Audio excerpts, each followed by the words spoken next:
जय हिंद मेरे दोस्तों, आपका स्वागत है आपके अपनी YouTube चैनल प्रीतम अकाउंटिंग परिवार में। और मैं हूं सूरज कुमार। तो कैसे हैं आप लोग? आई होप कि आप लोग अच्छे होंगे, स्वस्थ होंगे, साथ ही साथ पढ़ाई कर रहे होंगे। आज से आपका जो महामैराथन है वो शुरू हो रहा है। बेसिकली बहुत सारे बच्चे बोलते sir math sir math sir math, ठीक ना। तो देखो हम लोग क्या करेंगे, आज से जो सबसे पहले जो आपका 5 नंबर का जो क्वेश्चंस आएगा आपके क्लास 10th के जो बोर्ड एग्जाम में, उनको पहले कवर करेंगे और भी चैप्टर वाइज कवर करेंगे। देखा जाए तो ये महामैराथन है, एक दिन में 2-3 चैप्टर निपटाया जाएगा 5 नंबर के हिसाब से। 5 नंबर के जितने भी प्रश्न आपके एग्जाम में आएंगे सबसे पहले उनको कवर करूंगा, उसके बाद 3 नंबर 2 नंबर कवर करूंगा, उसके बाद ऑब्जेक्टिव। बेसिकली आप लोग अगर सब्जेक्टिव कर लेते तो ऑब्जेक्टिव ऑटोमेटिकली हो जाएगा, ठीक है। और आपको पता ही होगा कि साइंस तो आपका चल ही रहा है। साइंस का मैंने लगभग सभी चैप्टर, 1 चैप्टर या 2 चैप्टर बचा हुआ है लास्ट का, ठीक ना।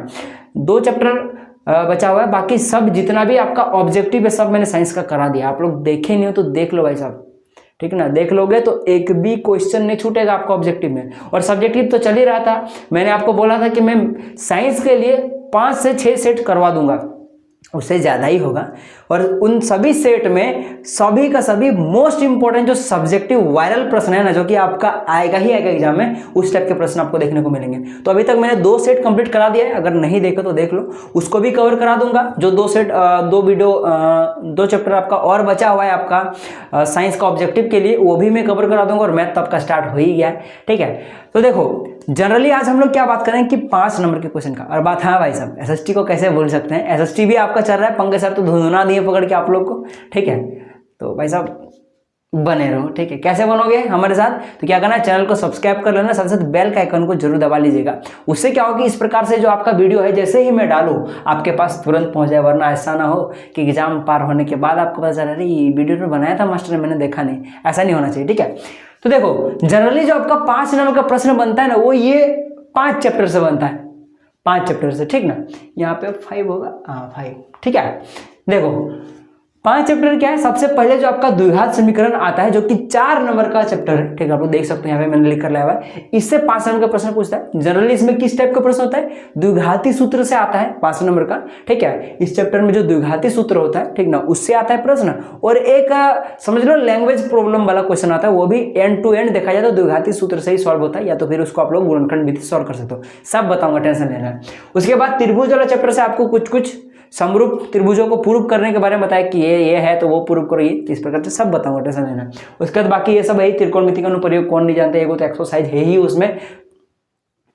पृष्ठ क्षेत्रफल आयतन से, भाई आयतन और पृष्ठ क्षेत्रफल का ही क्वेश्चन बनता है। और उसके बाद सांख्यिकी से जो माध्य माध्यक बहुलक होता है वो बनता है। बाकी भाई साहब मैंने माध्य माध्यक बहुलक अगर मैं बात करूं इनडायरेक्टली तो मैंने कंप्लीट करा दिया। अगर आप लोगों ने वीडियो नहीं देखा है तो देख लीजिए, मैंने माध्य का अलग से, माध्यक का अलग से और बहुलक का अलग से वीडियो बना दिया था कि एग्जाम में आपका जो किस प्रकार से प्रश्न आएगा, मैंने उसका एक अलग से टॉपिक बना दिया। अगर आप लोग नहीं देखे तो देख लो, अगर वो देख लेते तो बात मानो 5 नंबर का जो आपका ये सांख्यिकी चैप्टर है ना वो कवर हो जाएगा आपका। बाकी मैं इस सीरीज में चलाऊंगा और ये सीरीज आपका बेसिकली मिशन बोर्ड एग्जाम जो है ये इसके तहत चल रहा है। अगर आपको ये वीडियो देखना है, अगर मान लो कि वीडियो आप थोड़ा बहुत दिन बाद देख रहे हो, ठीक है, जैसे कि आज वीडियो डल रहा है तो आप मान लो कि 1.5-2 महीना बाद या 1 साल बाद देख रहे हो, तो ये आपको और भी इसका आगे वाला पार्ट चाहिए तो कहाँ से मिलेगा आपको?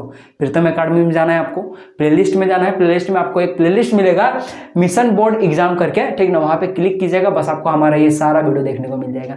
और इसमें सभी मोस्ट इंपॉर्टेंट वीडियो आपको देखने को मिलेगा जो आपके एग्जाम में आते हैं, ठीक है। ये भाई साहब 2024 तो मैंने लिखा हुआ, ये हर साल के लिए इंपॉर्टेंट है क्योंकि जैक बोर्ड क्वेश्चन रिपीट करता है, ठीक है। और बेसिकली मैं कैसे पढ़ाऊंगा, मैं टॉपिक वाइज पढ़ाऊंगा। टॉपिक वाइज मैंने जो टॉपिक आपके एग्जाम में आएगा, जैसे कि इस द्विघात समीकरण में बहुत सारा टॉपिक है, पर हमको क्या पढ़ना है, सिर्फ द्विघाती सूत्र पढ़ना है 5 नंबर के लिए। अब जब 3 नंबर का क्वेश्चन कराऊंगा तब मैं बताऊंगा कि 3 नंबर के प्रश्न किस किस चैप्टर से बनते हैं, 2 नंबर के किस किस चैप्टर से बनते हैं, सब बताऊंगा, सब कुछ कराऊंगा। बेसिकली मैं कराने वाला इस प्रकार से हूँ, आपके एग्जाम में टाइप्स ऑफ क्वेश्चंस होते हैं कि ये फिक्स टाइप का क्वेश्चन आपके एग्जाम में आता है। जैसे कि इस चैप्टर से 5 नंबर में द्विघाती सूत्र है, वो एक फिक्स टॉपिक है, उसी टॉपिक से आपके एग्जाम में आता है। तो मैं क्या करूंगा, द्विघाती सूत्र से कैसे बनाया जाता है क्वेश्चन को मैं वो बता दूंगा। और उस प्रकार से आप लोग और भी कई सारा प्रैक्टिस कर सकते हो क्वेश्चन। आप बात रहे कि सर प्रैक्टिस कैसे करेंगे हम लोग, क्वेश्चन कहाँ मिलेगा हम लोग को? हम लोग हैं, ठीक ना। आपको क्या करना है, इस वीडियो के डिस्क्रिप्शन में लिंक मिलेगा, हमारा व्हाट्सअप ग्रुप का, टेलीग्राम ग्रुप का लिंक मिलेगा, वहाँ जाकर ज्वाइन हो जाएगा, आपको ऑटोमेटिकली पीडीएफ प्रोवाइड हो जाएगा, वहाँ से आप लोग कर सकते हो डाउनलोड, ठीक है। वहाँ जाओगे ऑटोमेटिकली समझ में आ जाएगा आपको। वहाँ से आप लोग क्या कर सकते हो, आप लोग, मैं आपको दूंगा प्रैक्टिस शीट दूंगा, उस प्रैक्टिस शीट में जो मैं अभी आज पढ़ाऊंगा, जिस टॉपिक के बारे में पढ़ाऊंगा, या फिर मैं बोलूँ कि मैं जिस टाइप का क्वेश्चन के बारे में पढ़ाऊंगा, सेम उसी टाइप का रिलेटेड आपको प्रश्न देखने को मिलेगा। आपको बोला बेसिकली मैं उसको डीपीपी बोल सकता हूँ, डेली प्रैक्टिस प्रॉब्लम, ठीक है। तो वो प्रैक्टिस शीट बोलना ज़्यादा अच्छा रहेगा, तो प्रैक्टिस शीट आपको मिलेगा, तो वहाँ से डाउनलोड कर सकते हो। बाकी आप लोग हमें पर्सनल मैसेज भी कर सकते हो, अगर आपको नहीं मिल रहा है पर्सनल मैसेज कीजिएगा भाई, कॉल मत कर दीजिएगा, ठीक है। तो आप लोग बहुत परेशान करते हो, कॉल ना करें, ठीक ना, मैसेज जरूर कीजिएगा। ऐसा तो है नहीं कि हम लोग मुझे रिप्लाई नहीं देते हैं, हम लोग यथासंभव जरूर रिप्लाई करते हैं। या फिर इंस्टाग्राम है हमारा, वहाँ से भी डीएम कर सकते हो भाई साहब, बताइएगा, आपको मिल जाएगा पीडीएफ, ठीक है। तो चलिए स्टार्ट करते हैं। तो जो सबसे पहला हमारे पास चैप्टर आता है जिससे 5 नंबर का प्रश्न बनता है, वो है आपके पास द्विघाती समीकरण, ठीक है। तो द्विघाती समीकरण से मैं आपको टोटल 4 टाइप का प्रश्न करवाऊंगा, अलग अलग 4 टाइप का प्रश्न कराऊंगा, और उसी से रिलेटेड मैं आपको प्रश्न आपको प्रैक्टिस शीट में दूंगा, ठीक है। तो आप लोग जरूर डाउनलोड कर लीजिएगा, देख लीजिएगा, बना लीजिएगा, ठीक है। उसके बाद त्रिभुज वाला भी आज ही कवर करेंगे, यानी कि चैप्टर आपका 2 चैप्टर आज के इस वीडियो में कवर हो जाएगा 5 नंबर के हिसाब से। 3 नंबर 2 नंबर की बात नहीं कर रहा हूँ, ऑब्जेक्टिव की बात नहीं कर रहा हूँ, और भी बनता है 3 नंबर 2 नंबर और ऑब्जेक्टिव में, तो सब बाद में, सबसे पहले 5 नंबर के हिसाब से ये 2 चैप्टर आपका कंप्लीट हो जाएगा, ठीक है। तो बेसिकली मैं इससे सिर्फ मैं 4 टाइप का प्रश्न कराऊंगा, उसमें से एक प्रश्न आपको देखने को मिलेगा, ठीक है। और आपको इस चैप्टर त्रिभुज वाले जो चैप्टर है, इससे मैं आपको सिर्फ 2 प्रश्न कराऊंगा, बस 2 ही प्रश्न कराऊंगा, उन दोनों में से कोई एक आएगा, बाकी और एक्स्ट्रा आपको दूंगा जरूर प्रैक्टिस शीट में, ठीक है। तो चलिए स्टार्ट करते हैं। देखो जो आपके पास चैप्टर जो सबसे पहला हमारा आता है, जो कि है द्विघात समीकरण, जो कि आपके पास देखा जाए चैप्टर 4 है, मैं अगर मैथ के हिसाब से बात करूं, इससे आपका टोटल 4 टाइप का प्रश्न बनता है, ठीक ना। और टाइप का मतलब समझ में आता है ना आपको, कि सब कुछ बनने का मेथड सेम रहेगा, समझ में आ रहा है ना। बस एग्जाम में क्या होगा कि मैं जो भी डाटा आपको देके उस क्वेश्चन को दूंगा, हो सकता है वो डाटा आपको हुबहू मिल जाए तो अच्छी बात है, अगर नहीं मिले तो हो सकता है डाटा खाली चेंज करेगा, बाकी क्वेश्चन उसी प्रकार से बनेगा। तो ये आपका टाइप होता है, समझे। तो सबसे पहला जो टाइप का प्रश्न आएगा वो आपको शो कर रहा होगा, यहाँ पे देख लो स्क्रीन पे, इस टाइप का आपको एक प्रश्न पूछा जाएगा कि द्विघाती समीकरण 2x² माइनस 2√2x + 1 = 0 का विविध कर मूलों की प्रकृति तथा द्विघाती सूत्र का उपयोग कर मूल ज्ञात कीजिए। समझ में आ रहा है आपको। ये जो क्वेश्चन है आपका, इसमें आपको एक द्विघात दिया हुआ है, देखो क्या लिखा है, तो 1 नंबर का आज की इस वीडियो का प्रश्न है। सबसे पहले देख लो दिया है, क्या दिया है आपके पास, दिया आपके पास एक द्विघाती 2x² माइनस का 2√2x + 1 = 0, यही है। मैं एक बार चेक कर लूँ, मैंने यहाँ पे लिख कर लाया हुआ प्रश्न, ताकि मुझे समय क्वेश्चन लिखने में ज़्यादा टाइम मेरा बर्बाद ना हो, ठीक है। तो देखो आपको इस समीकरण का क्या करना है, मूल याद करना है, किसकी मदद से, द्विघाती सूत्र की मदद से, ठीक है। तो कभी भी अगर आपको इस टाइप का प्रश्न है ना, जिसमें आपको लिखा है कि विविध कर निकालें, मूलों की प्रकृति निकालें, मूल निकालें, तो आपको क्या करना पड़ता है, सबसे पहले आपको विविध कर निकालना पड़ता है। विविध कर को, जिसको हम लोग बड़ा डी से डिनोट करते हैं, जिसको डिस्क्रिमिनेंट बोलते हैं। एक काम करता हूँ, मैं बनाता हूँ, बनाते बनाते चलता हूँ, आपको ऑटोमेटिकली समझ में आ जाएगा, ठीक है। तो आपको एक समीकरण दिया हुआ है, ये कौन सा समीकरण है, द्विघाती समीकरण है। अब बात आ रहा है कि भाई कैसे पता चला द्विघाती समीकरण है, तो देख लो इसका जो सबसे मैक्सिमम जो पावर है ना, जो सबसे बड़ा घात है, वो कितना है, 2 है। तो जो देख सकते हैं यहाँ पे 2 है, तो इसलिए कौन सा समीकरण हो गया, द्विघाती समीकरण हो गया। जिस समीकरण का आपका सबसे बड़ा घात 3 हो तो क्या हो जाएगा, वो त्रिघाती समीकरण हो जाएगा। अगर सबसे बड़ा घात 4 है तो वो 4 घाती समीकरण होगा। सबसे बड़ा घात अगर 1 है तो वो रैखिक समीकरण हो जाएगा, 1 घात वाला समीकरण हो जाएगा। तो समीकरण को आप लोग कैसे पहचानोगे कि भाई साहब जिसका जितना ज्यादा पावर, ठीक ना, वो उतना घात का रहेगा समीकरण, ठीक है। अब समीकरण तो यही देख लो, बीच में बराबर है, तो बराबर है तो समीकरण ही नहीं होगा। इसका मतलब ये है कि ये वाला जो पूरा साइड है वो किसके बराबर में, इस राइट हैंड साइड में जो 0 है उसके बराबर में। समीकरण का मतलब ये होता है कि बराबर की इधर बराबर होता है, इधर भी बराबर होता है, ठीक है। तो ये एक समीकरण, और किस प्रकार समीकरण, द्विघाती समीकरण, क्योंकि इसका मैक्सिमम पावर कितना है, 2 है। जितना ज्यादा पावर वो उतना घात का मैक्सिमम पावर का वो समीकरण होता है, ठीक है। तो आपको क्या ज्ञात करना है, इसका मूल ज्ञात करना है। तो मूल कैसे निकालेंगे, द्विघाती सूत्र से, और उससे पहले हम लोग को क्या करना पड़ता है, इसका डिस्क्रिमिनेंट निकालना पड़ता है। जैसे क्वेश्चन में लिखा हुआ है, आपको देख सकते हो क्वेश्चन में आपके पास था कि क्या करना है, समीकरण का आपको विविध कर पहले निकालना था। क्या निकालना था, विविध कर निकालना था। तो सबसे पहले हम लोग क्या करेंगे, इस टाइप के क्वेश्चन को सॉल्व करने के लिए हम लोग सबसे पहले इसका विविध कर निकालते हैं। अब विविध कर निकालने का फॉर्मूला होता है, देख लो, सबसे पहले मैं लिखता हूँ विविध कर।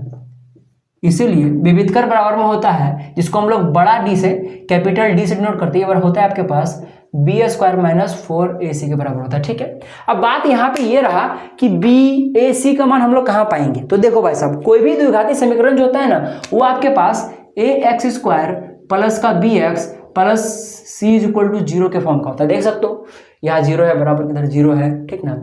यहाँ पे आपके पास एक्स स्क्वायर है, यहाँ पे एक्स स्क्वायर है, यहाँ पे जो एक्स है यहाँ पे देख लो एक्स है और ये कांस्टेंट सी है, ठीक ना। तो यहाँ पे क्या है कि देख लो ए बी सी जो है ये सब क्या है, कांस्टेंट होते हैं, यानी कि ये क्या होते हैं, अचर होते हैं, इनका वैल्यू फिक्स है, जैसे 2 4 6 8 10। और ये जो एक्स होता है ये चर होता है, इसका वैल्यू क्या होता है कि वो पर्टिकुलर केस में वो चेंज होते रहता है, ठीक है। तो देख सकते हो कि एक्स स्क्वायर, यहाँ भी एक्स स्क्वायर है, तो यहाँ पे ए का वैल्यू क्या निकल कर आ गया आपके पास। अगर मैं निकालूं कि ए का वैल्यू क्या निकल गया, यहाँ पे आप लोग इसीलिए लगा लो, इसीलिए ए का वैल्यू क्या निकल कर आ गया, देख लो एक्स स्क्वायर के सामने ए है, तो यहाँ एक्स स्क्वायर के सामने कितना 2 है, तो इसलिए ए का वैल्यू कितना निकल कर गया 2, ठीक है। तो बी का वैल्यू क्या निकल कर आ गया, आप फिर लोग कमेंट करके बताओ। देख लो एक्स के आगे भी है, तो यहाँ एक्स का क्या है 2√2, तो यहाँ लिखेंगे 2√2, लेकिन देखो भाई साहब यहाँ माइनस है, इसलिए हो जाएगा -2√2, ये बी का वैल्यू आ गया। उसी प्रकार से सी का वैल्यू क्या हो जाएगा, देख लो सी यहाँ पे 1, सीधा सीधी बात, +1, यहाँ पे चुकी लिख लीजिए, ज्यादा बेटर रहेगा, ठीक है। तो दिया आपके पास ये द्विघाती समीकरण, तो द्विघाती समीकरण का जनरल फॉर्म ये होता है, यहाँ से हम लोगों ने कंपेयर करके ए बी सी का वैल्यू निकाल लिया। क्यों निकाला, क्योंकि चूंकि हमें इसमें विविध कर में जरूरत पड़ता है, इस कारण से। अब बस फॉर्मूला में पुट कर दो, बी का वैल्यू कितना आपके पास, कितना है -2√2, तो ये जगह -2√2 का यहाँ हो जाएगा स्क्वायर, क्योंकि देख लो बी का स्क्वायर है, -4 इंटू का ए का वैल्यू कितना है 2 है, इंटू का सी का वैल्यू कितना देख लो 1 है। बस सॉल्व करो, देख लो ये माइनस है, स्क्वायर है तो प्लस हो जाएगा बाहर निकल के, तो कोई दिक्कत है नहीं, इसको प्लस लिख देंगे। ससा देख लो जब इसको गुना करोगे तो स्क्वायर सबसे पहले 2 के साथ लगेगा तो 4 हो गया, गुना का √2 के साथ स्क्वायर लगेगा तो ये 2 हो गया, यानी कि कुल मिलाकर 4 दूना 8 हो जाएगा। तो मैं डायरेक्ट में 8 लिख देता हूँ। आई होप कि आपको छोटे छोटे बेसिक कैलकुलेशन आता है। माइनस में 4 दूना 8, 8 1 8 हो गया। तो आप लोग देख सकते हो कि इसका वैल्यू 0 निकल कर आ गया, यानी कि आपके पास जो विविध कर है, यानी कि जो आपके पास डी का वैल्यू निकल कर आ गया, देख लो यहाँ पे, यहाँ जो आपके पास डी है वो किसके बराबर में, 0 के बराबर में। देख लो डी का वैल्यू कितना निकल कर आ गया, 0 निकल कर आ गया। अब यहाँ पे समझने का फेरा है, अगर डी का वैल्यू 0 है और अगर डी का वैल्यू सपोज दैट कि 0 से बड़ा है, जैसे कि 1 2 3 4 5 है, या फिर अगर डी का वैल्यू 0 से छोटा है, यानी कि -1 -2 इस प्रकार से अगर है, ठीक है, तो फिर आप लोग को क्या करना पड़ेगा। देखो अगर आपके पास इस टाइप का प्रश्न आया हुआ है और इस प्रश्न में अगर मान लीजिए कि अगर आपके पास डी का वैल्यू अगर बराबर में 0 है, तो फिर समझ लेना कि भाई साहब देखो इसका जो मूल निकलेगा ना वो क्या निकलेगा, 2 क्या निकलेगा आपके पास, 2 बराबर और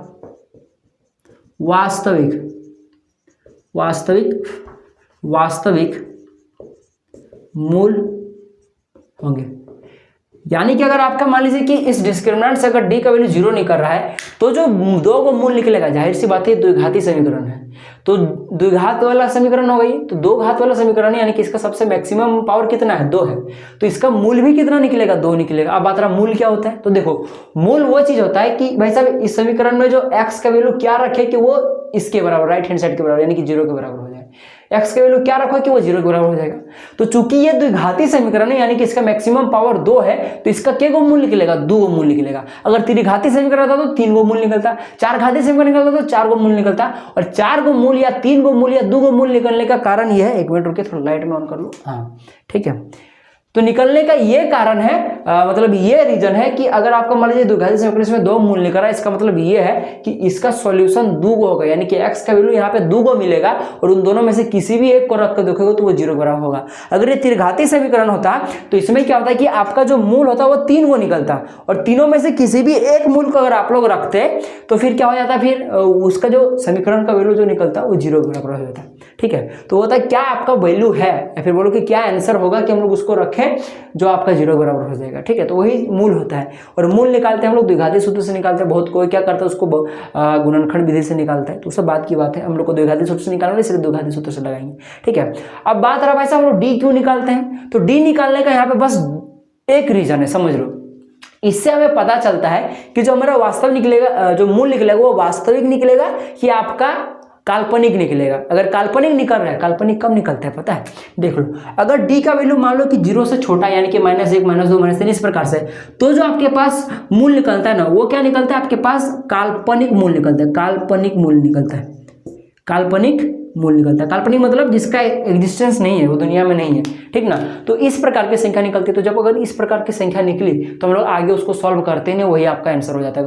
अगर डी का वैल्यू अगर मान लीजिए कि यहाँ पे मान लीजिए कि -1 -2 -3 आ जाता है तो हम लोग यहीं पे लाके छोड़ देते और इसका आंसर लिख देते हैं कि कल यहाँ पे वह मूल काल्पनिक है। इस कारण से इसको हमको आगे सॉल्व नहीं करना है, आंसर फाइल लिख दीजिएगा, बस हो जाएगा।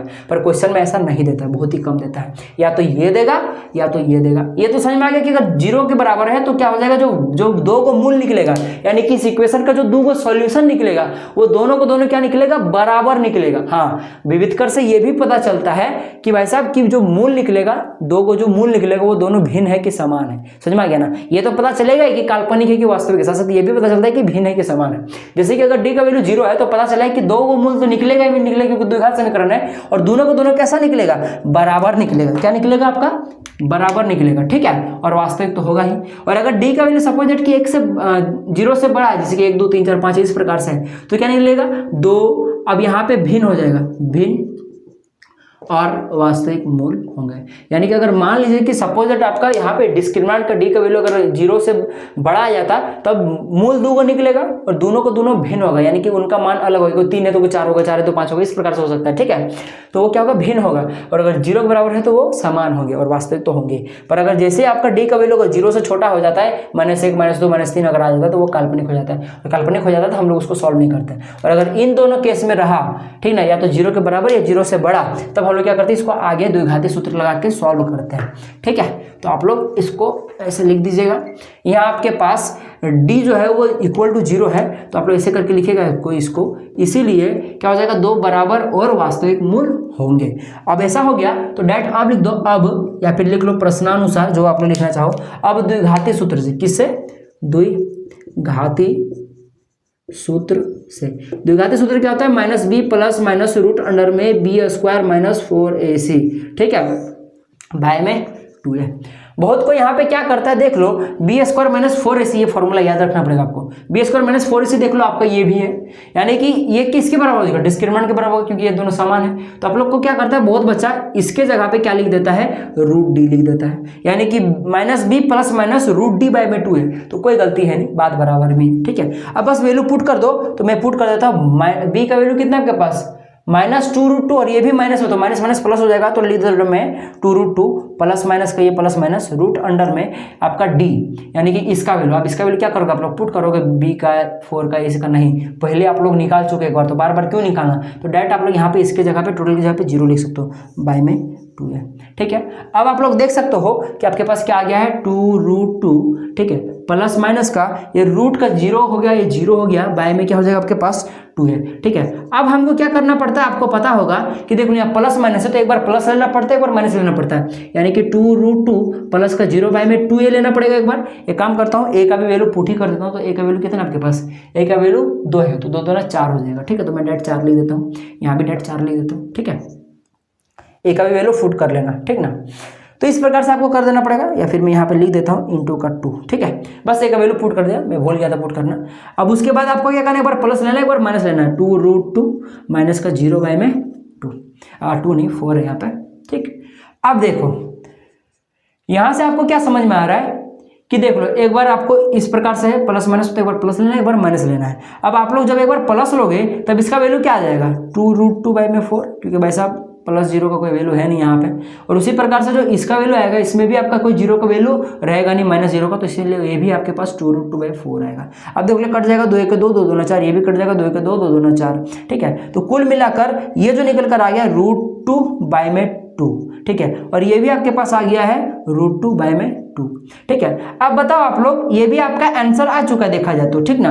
और आप लोग देख सकते हो कि जो आपके पास 2 को मूल निकल कर आया, यानी कि इस x का 2 को सोल्यूशन है। अगर x का वैल्यू में आप लोग √2 बाय 2 रखोगे, या फिर ये वाला √2 बाय 2 रखोगे, तो जो 0 आ जाएगा उसके बराबर, ये वाला पूरा इक्वेशन 0 हो जाएगा। देख लेना आप लोग पुट करके, ठीक है। और साथ ही साथ देख लो आपके पास d का वैल्यू 0 आया था, इस कारण से पता चला था कि 2 बराबर मूल होंगे, ठीक ना। और वास्तविक तो है ही, 2 बराबर है, देख लो दोनों बराबर है, दोनों का मान बराबर है। तो इससे डिस्क्रिमिनेंट से पता चलता है कि जो मूल होगा वो बराबर होगा कि काल्पनिक होगा कि भिन्न होगा, सब पता चलता है, ठीक है। तो इस कारण से ये भी निकल आता है। अब आगे देख लो, आप लोग चाहो तो 2 को आप लोग लिख सकते हो, यही बनाया था, देखो ये √2 का √2 इंटू को मैं 2 को लिख सकता हूँ, √2 इंटू √2 √2 इंटू √2 दिख रहा है आपको, थोड़ा देखो मैं, एक मिनट थोड़ा देख लेता हूँ मैं, हाँ दिख रहा है, ठीक है। तो देख लो अब ये √2 गया, तो आपके पास देखा जाए तो अब आपके पास जो बचा है वहाँ पे ऊपर में 1 बच गया, नीचे में √2 बच गया, तो 1/√2 ये आपका आंसर दिया हुआ है, ठीक है, किताब में। उसी प्रकार से इसको भी हम लोग लिख सकते हैं √2 में √2 इंटू का √2, तो ये √2 गया, तो आपके पास 1/√2 आ गया। तो फाइनली चाहे इसको आंसर लिखो इन दोनों को, चाहे इन दोनों को लिखो, ठीक है, आपका आंसर आ चुका है, ठीक है। तो आप लोग ट्राई कीजिएगा इन दोनों को लिखने का। चलिए इस प्रकार से प्रश्नों को बनाना था। सबसे पहले आपको डिस्क्रिमिनेंट विभेद कर निकालना है।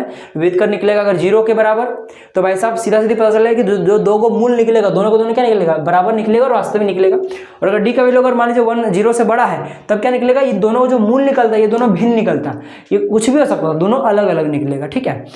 और साथ ही साथ वास्तविक भी होगा। लेकिन अगर 0 से ये छोटा हो जाता तब फिर हम लोग को आगे सॉल्व करना ही नहीं था, क्योंकि वह काल्पनिक है, तो कैसे निकालोगे आप लोग। चलिए तो ये आपका फर्स्ट टाइप का प्रश्न बन गया। तो देखिए जो आपके पास द्विघाती समीकरण वाला जो चैप्टर है, इसका सेकंड टाइप का प्रश्न आपको किस प्रकार से पूछेगा। सो देखो सेकंड टाइप का प्रश्न देखते हैं। क्वेश्चन रहेगा आपके पास, इस टाइप का प्रश्न आ सकता है, ऐसी दो संख्या ज्ञात कीजिए जिनका योग 27 और गुणनफल आपके पास 182 दिया हुआ है। यानी कि आपके पास मान लो दो संख्या है, एक संख्या आपके पास और एक कोई दूसरा संख्या है, इन दोनों का योग आपको दिया हुआ है 27 और इन दोनों संख्या का आपके पास गुणनफल दिया हुआ है 182। तो आपको ये दोनों संख्याएं ज्ञात करनी है, एक्स और वाई, या फिर मतलब पहली संख्या और दूसरी संख्या ज्ञात करना है, ठीक है। तो कैसे ज्ञात करोगे, तो देखो भाई साहब सीधा सीधी बहुत ही सिंपल सा प्रश्न है, ज़्यादा दिमाग खराब नहीं करना है। देखो फटाफट फटाफट बनाना है। सबसे पहले लिखो माना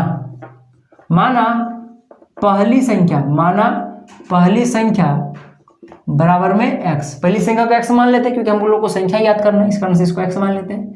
अब बताओ तो किसके पास दिमाग है, दूसरी संख्या क्या मानेंगे, बता दो थोड़ा सा हमको, क्या y? नहीं, y नहीं मानेंगे। यहाँ पे हम लोग इसको क्या मानेंगे पता है, 27 - x। किसको समझ में आया बताओ। जिसको समझ में आ गया भाई साहब वीडियो को जल्दी लाइक करो, ठीक है, उससे पता चलेगा कि इतने बच्चों को समझ में आया था, ठीक है। देखो आपको क्वेश्चन में दिया हुआ है कि पहला संख्या और दूसरा संख्या को जोड़ के आपके पास 27 आ रहा है। पहली संख्या को हम लोगों ने x मान लिया, आपको दूसरा संख्या निकालना है, तो हम लोग दूसरा संख्या को निकाल सकते हैं, x को उधर भेज के 27 - x। आप समझ में आया।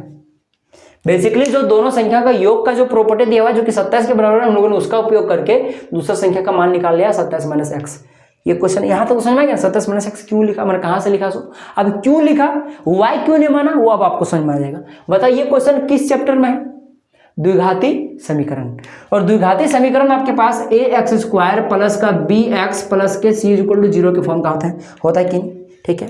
जहां पे आपके पास a b और c ये सभी क्या है, कांस्टेंट होते हैं। बाकी यहाँ पे जो ये दोनों x दिख रहा है यही आपके पास क्या होते हैं, चर होते हैं। कांस्टेंट माने अचर होता है, और ये सब क्या है, चर है। मतलब आपके पास वेरिएबल कितना होता है किसी भी द्विघाती समीकरण में, सिर्फ एक जो कि x है। हाँ यहाँ x² ही x है, पर है तो x ही ना, समझ में आ रहा है ना। एक x है तो उसका डबल है, मतलब उसका डबल बोलना सही नहीं होगा, उसका 2 गुना, ठीक ना, 2 गुना भी बोलना सही नहीं होगा, यानी कि 2 जो भी है x × x, समझ में आ रहा है ना, समझ में आया। तो बेसिकली यहाँ पे आपके पास x ही है जो आपके पास चर है, यानी कि x का ही वैल्यू आपके पास ज्ञात नहीं है इस समीकरण। बाकी a b c तो कांस्टेंट है, फिक्स है, 1 2 3 4 5 है। बस जो x है यही कि आपके पास चर है, वेरिएबल है, यानी कि आपके द्विघात समीकरण में सिर्फ एक ही चर होता है। तो इसी प्रकार से ये जो प्रश्न आपका ये द्विघाती समीकरण से ही बनेगा, समझ में आ रहा है, क्योंकि द्विघाती समीकरण वाले चैप्टर में तो आपको क्या करना पड़ेगा, इनको द्विघाती समीकरण में बनाना पड़ेगा, फिर आपको इनको मूल निकालोगे, वही आंसर हो जाएगा इसका, समझ में आ रहा है ना। तो द्विघाती समीकरण में चूंकि एक ही आपके पास वेरिएबल होता है, एक ही चर होता है, इस कारण से इसको हम लोग क्या करेंगे, दूसरी संख्या को y नहीं मान लेंगे, क्योंकि अगर आप लोग इसको y मान लोगे तो x भी एक चर हो जाएगा और y भी चर हो जाएगा, दो को वेरिएबल हो जाएगा। दो को वेरिएबल आप लोग कहाँ रखोगे, यहाँ पे पॉसिबल नहीं है। इस कारण से हम लोग क्या करते हैं, y को यानी कि दूसरी संख्या को क्या करेंगे, हम लोग x के टर्म में ही ढाल देंगे। और x के टर्म में कैसे आएगा, वही जो योग वाला प्रॉपर्टी दिया है, दोनों को जोड़ के 27 आ रहा है, उसको उपयोग करके हम लोग निकाल सकते हैं, ठीक है। अब आपको क्लियर हो गया होगा। अब देखो आपको क्या करना है, प्रश्नानुसार हमको पता है कि भाई साहब जो दोनों संख्याएं हैं x और जो ये वाला आपके पास, इसको मैं डेट, आप लोग बच्चे तो होने डेट में लिख देता हूँ, ये जो दूसरा संख्या है 27 - x, इनका गुणनफल दिया हुआ है आपके पास, कितना दिया हुआ है, 182 दिया हुआ है। समझ में आया आपको। हम लोगों ने योग वाला प्रॉपर्टी पहले यूज कर लिया था दोनों को x के टर्म में लिखने के लिए। अब क्या करेंगे, जो गुणनफल वाला प्रॉपर्टी दिया है उसका उपयोग करके हम लोग इसको द्विघाती सूत्र के रूप में ढालेंगे, हमारे समीकरण के रूप में ढालेंगे। ठीक है, तो क्या दिया हुआ है आपके पास, दोनों संख्या का गुणनफल देख लो, पहली संख्या और दूसरा संख्या गुणनफल कितना दिया, 182 दिया। बस इसको सॉल्व करो, सॉल्व करता हूँ। x इसके साथ गुना हो जाएगा 27x, फिर इसके साथ गुना हो जाए तो -x² बराबर में 182। किसी को कोई दिक्कत यहाँ तक, किसी को कोई परेशानी? ठीक है, देखो थोड़ा सा आप लोग यहाँ पे, ठीक है, कोई दिक्कत नहीं ना आपको यहाँ तक? चलिए आगे बढ़ते हैं। बार बार थोड़ा चेक करना पड़ता है, फोकस इधर उधर बिगड़ जाता है तो धुंधला दिखने लगता है वीडियो, इस कारण से। ठीक ना, चलो सब बाद में बात करेंगे। देखो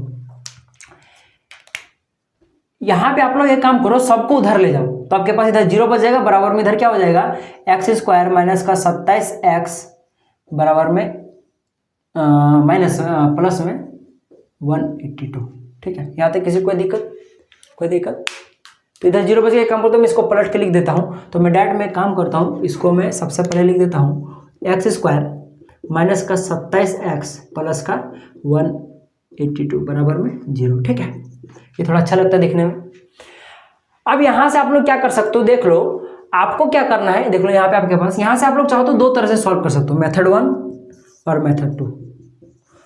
मेथड 1 या फिर 2 जिसको माना चाहो। मैं मेथड 1 से आप लोग क्या कर सकते हो, इसको आप लोग गुणनखंड से तोड़ लो, गुणनखंड करके आप लोग मूल निकाल लो। या मेथड 2 में क्या करो, द्विघाती सूत्र लगाकर यहाँ से आप लोग a b c का मान देख लो। a का मान कितना है आपके पास, देख लो 1 है, a का मान 1 है, b का मान कितना देख लो माइनस का 27 है, और आपके पास c का मान कितना देख सकते हो 182 है। बस द्विघाती सूत्र लगा दो, -b plus minus root under b² minus 4ac/2a लगा दो, आपके पास आंसर आ जाएगा। तो ये आप लोग घर में खुद कीजिएगा। ठीक है, हम लोग क्या करेंगे, यहाँ पे गुणनखंड करते हैं, तो गुणनखंड विधि से सॉल्व करना चाहते हैं तो गुणनखंड विधि में कैसे किया जाता है, देख लो इसके पास इसका जो कोएफिशिएंट है, यानी a का वैल्यू कितना है 1 है, a का वैल्यू को c के साथ गुना करो, तो a के साथ गुना होगा तो कितना हो जाएगा, वही 182 का 182 हो जाएगा। अब 182 को आप लोग ऐसे गुणनखंडित करो ना, ऐसे दो गुणनखंड में तोड़ो कि दोनों गुणनखंड सबको आपस में जोड़ने या घटाने पर आपके पास यहाँ पे कितना है 27, नहीं माइनस का 27 आ जाए। ठीक है, तो देखो 182 को कैसे गुणनखंडित कर सकते हैं हम लोग, एक काम करो, इसको 2 से भागा दे दो, 2 हो जाएगा 2 9 18, 2 का 2 91 हो गया, 13 7 91। तो आप लोग देख सकते हो बेसिकली इसका 3 गुणनखंड मिला है, हमको 2 में कन्वर्ट करना है। तो एक काम करता हूँ, मैं दिमाग लगाता हूँ, मैं 7 को और 2 को एक साथ गुना कर देता हूँ, 7 3 21, 7 2 14 होता है, ठीक है, 3 नहीं है 2 है, 7 2 14 हो गया, और यहाँ पे 13 है। ठीक ना, तो आप लोग देख सकते हो 13 और 14 एक ऐसा पेयर है, ठीक ना, जिनको अगर मैं मान लो कि इन दोनों को अगर मैं माइनस में ले लूँ, -14 और -13 ले लूँ, तो आपके पास -27 आ रहा है। ठीक है, और ऑब्वियसली बात है कि दोनों को गुना कर आपके पास 182 आएगा। तो आपको 182 को ऐसा तोड़ना पड़ेगा, यानी कि इसको यहाँ पे जो है उसको इसके साथ गुना करने के बाद जो संख्या बनेगा उसको ऐसे दो गुणनखंडों में तोड़ना पड़ता है कि दोनों को जो गुना करने पर वापस से वो संख्या मिल जाए, और दोनों को जोड़ने या घटाने पर आपके पास जो यहाँ पे रहेगा वो आना चाहिए। तो देख सकते हो हमारे पास इसके साथ गुना करने पर 182 रहा, इसको हम लोगों ने दो गुणनखंड में तोड़ लिया, 14 और 13, इन दोनों को देख सकते हो। अगर मैं ऐसे करके लिख दूं यहाँ पे, या आपका x² का x², मैं इसको लिख सकता हूँ -14x और -13x प्लस का 182, यानी कि देख सकते हो इन दोनों को अगर जोड़ के देखो तो वापस आपके पास ये आ जाएगा, जोड़ के घटा के आपके पास आना चाहिए बोले। ठीक है, तो देख लो यहाँ से मैं x कॉमन ले लेता हूँ, तो आपके पास हो जाएगा x माइनस का 14 बच गया। यहाँ पे मैं आपके पास -13 कॉमन ले लूंगा, तो इधर क्या हो जाएगा, ये प्लस हो जाएगा, x होगा बचेगा यहाँ पे, और यहाँ माइनस का देख लो 14 हो जाएगा, 0 बराबर आ जाएगा। देख लो 14 बार में 13 का पढ़ा में 182 आता है, वरना जाहिर सी बात है यार 13 और 14 दोनों को गुना करके ये आ रहा है, तो इसका पढ़ा में 14 बार में आएगा और इसका पढ़ा में 13 बार में आएगा, सीधी सीधी बात है। अब यहाँ से वापस से आप लोग देख सकते हो कि x - 4 x - 14 और x - 14 वापस से कॉमन आ रहा है। ठीक है, तो ले लेता हूँ, अंदर में क्या बच गया आपके पास x, और यहाँ माइनस का 13 बराबर में 0। अब हम लोग क्या करते हैं, एक बार इसको 0 के साथ बराबर करते हैं, एक बार इसको 0 के साथ बराबर करते हैं। ठीक है, तो करेंगे जब x - 14 बराबर में 0, ठीक है, तब जो हमारे पास x का वैल्यू निकल कर आएगा वो क्या निकल कर आएगा, 14 निकल कर आएगा। ठीक है, और जब हम लोग x - 13 = 0 लेंगे, तो जाहिर सी बात है x का जो वैल्यू निकल कर आएगा वो आपके पास कितने निकल कर आएगा, 13 निकल कर आएगा। तो देख सकते हो आपके पास 2 गो मूल निकल कर आए। यहाँ पे आपको डिस्क्रिमिनेंट विविध कर निकालने की जरूरत है नहीं, आप लोग चाहो तो विविध कर निकाल के देख लेना। जो मूल निकल कर आएगा ना, वो आपके पास जो d का वैल्यू निकल कर आएगा वो 1 से ज्यादा निकल कर आएगा। क्या निकल कर आएगा, 1 से बड़ा निकल कर आएगा। ऐसा क्यों, देख सकते हो 2 भिन्न और वास्तविक मूल इस कारण से। ठीक है, अब देखो, अब आपको क्या करना है, देख लो आपके पास x का वैल्यू आ चुका है, तो बस इसमें x का मान पुट कर दो तो पहली संख्या दूसरी संख्या बन जाएगी। डायरेक्ट लिख दो इसलिए, या फिर डायरेक्ट लिख लो कि अतः पहली संख्या जो कि आपके पास कितना है x, किसके बराबर होगी, पहली संख्या x बराबर में किसके बराबर होगा, जब आप लोग x का वैल्यू 14 रखोगे तब, ठीक ना। या फिर इसको और अच्छा एक्यूरेट करके लिखना चाहो आप लोग तो ऐसे लिखना, अतः जब x का वैल्यू हम लोग 14 लेकर चलेंगे, यानी कि x का वैल्यू 14 लेकर चलेंगे, तब जो हमारे पास पहली संख्या होगी, पहली संख्या जो होगी वो किसके बराबर होगी, जो कि x से पहली संख्या किसके बराबर होगा, ऐसे बात है 14 के बराबर में। और दूसरी संख्या क्या होगी, दूसरी संख्या जिसको हम लोग क्या मान के चले हैं, 27 माइनस का 14, घटा के देखो तो देख लो यहाँ पे x का वैल्यू मैंने डायरेक्ट रख दिया 14, या फिर चलो लिख ही देता हूँ x, तो वैल्यू पुट करो तो 27 का 27 माइनस का x का वैल्यू कितना लेके चले 14 रख देते हैं। आप देखो जो घटा के तो आपके पास कितना निकल कर आ जाएगा, आपके पास यहाँ पे देखोगे 17 जाएगा तो 13 बचेगा। तो पहली संख्या आपके पास 14 आएगा और दूसरी संख्या 13 आएगा जब आप लोग x का वैल्यू यानी कि ये वाला मूल्य यूज करोगे तब। अब जब आप लोग x का वैल्यू जब यहाँ पे 13 रख के चलोगे, x का वैल्यू 13 रख कर चलोगे तो जाहिर सी बात है जो आपके पास फर्स्ट नंबर आएगा, फर्स्ट जो संख्या होगा आपके पास वो क्या होगा, जो इसको हम लोग x मानेंगे वो कितना होगा आपके पास 13 रहेगा। और जो आपके पास सेकंड जो संख्या होगा आप लोग बढ़िया से लिख लीजिएगा, सेकंड संख्या मैं जल्दी जल्दी वो इसलिए ऐसा कर रहा हूँ, जो कि आपके पास है 27 माइनस x, तो किसके बराबर हो जाएगा, ये x का वैल्यू रख दो 27 माइनस x, तो कहते x का वैल्यू 13 तो रख दो, ठीक है। जल्दी का काम शैतान का, चलो धीरे ही करता हूँ, तो ये 14 निकल कर आ गया। तो समझ में आ गया ना कि x का वैल्यू जब आप लोग 14 रखोगे तो पहली संख्या 14 होगा, दूसरी संख्या 13 होगा।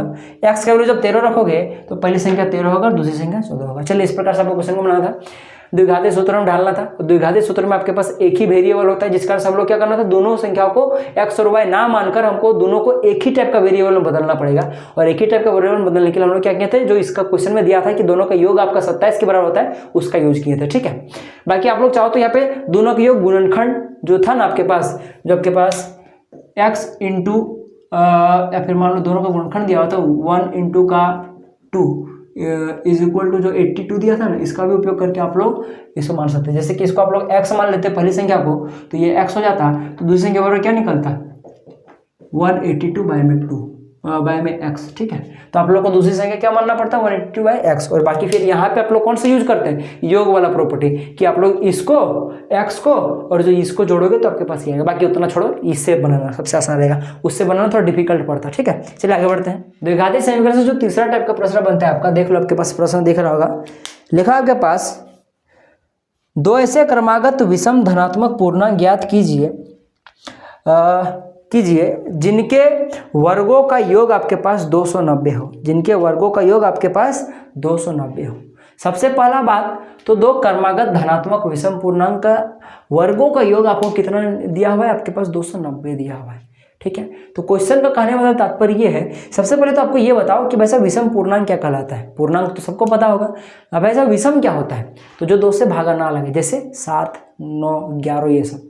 और क्रमागत होना चाहिए, जैसे कि अगर मैं बात करूं जो आपका पास 7 जो है वो आपका एक विषम पूर्णांक है, 7 के बाद जस्ट कौन सा है, 7 के बाद जस्ट 9 है, क्योंकि 8 सम पूर्णांक होता है। तो 7 और 9 ये क्या हो गया, क्रमागत हो गया।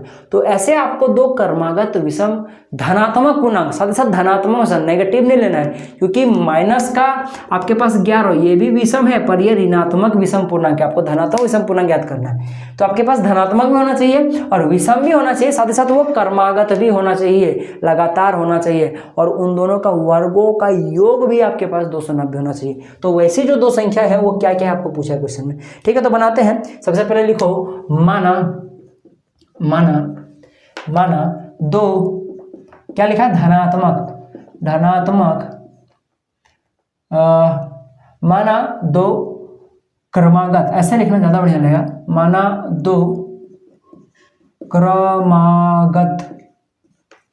क्रमागत धनात्मक विषम पूर्णांक, ठीक है। माना दो धनात्मक विषम पूर्णांक क्रमशः पहला जो होगा वो होगा 2x + 1 के फॉर्म का। अब बोलोगे सर ये क्या लिख रहे हो, वैसा आप देख लो, ठीक है। कोई भी आप लोग धनात्मक विषम पूर्णांक लेके देख लो, वो आपका 2x + 1 के फॉर्म का होता है। बस इतना याद रखना कि x का जो वैल्यू लेना है वो एक पूर्णांक लेना है, और कैसा पूर्णांक लेना है, धनात्मक पूर्णांक लेना है, जैसे कि 1 2 3 4 5 इस प्रकार से धनात्मक विषम पूर्णांक लेना है।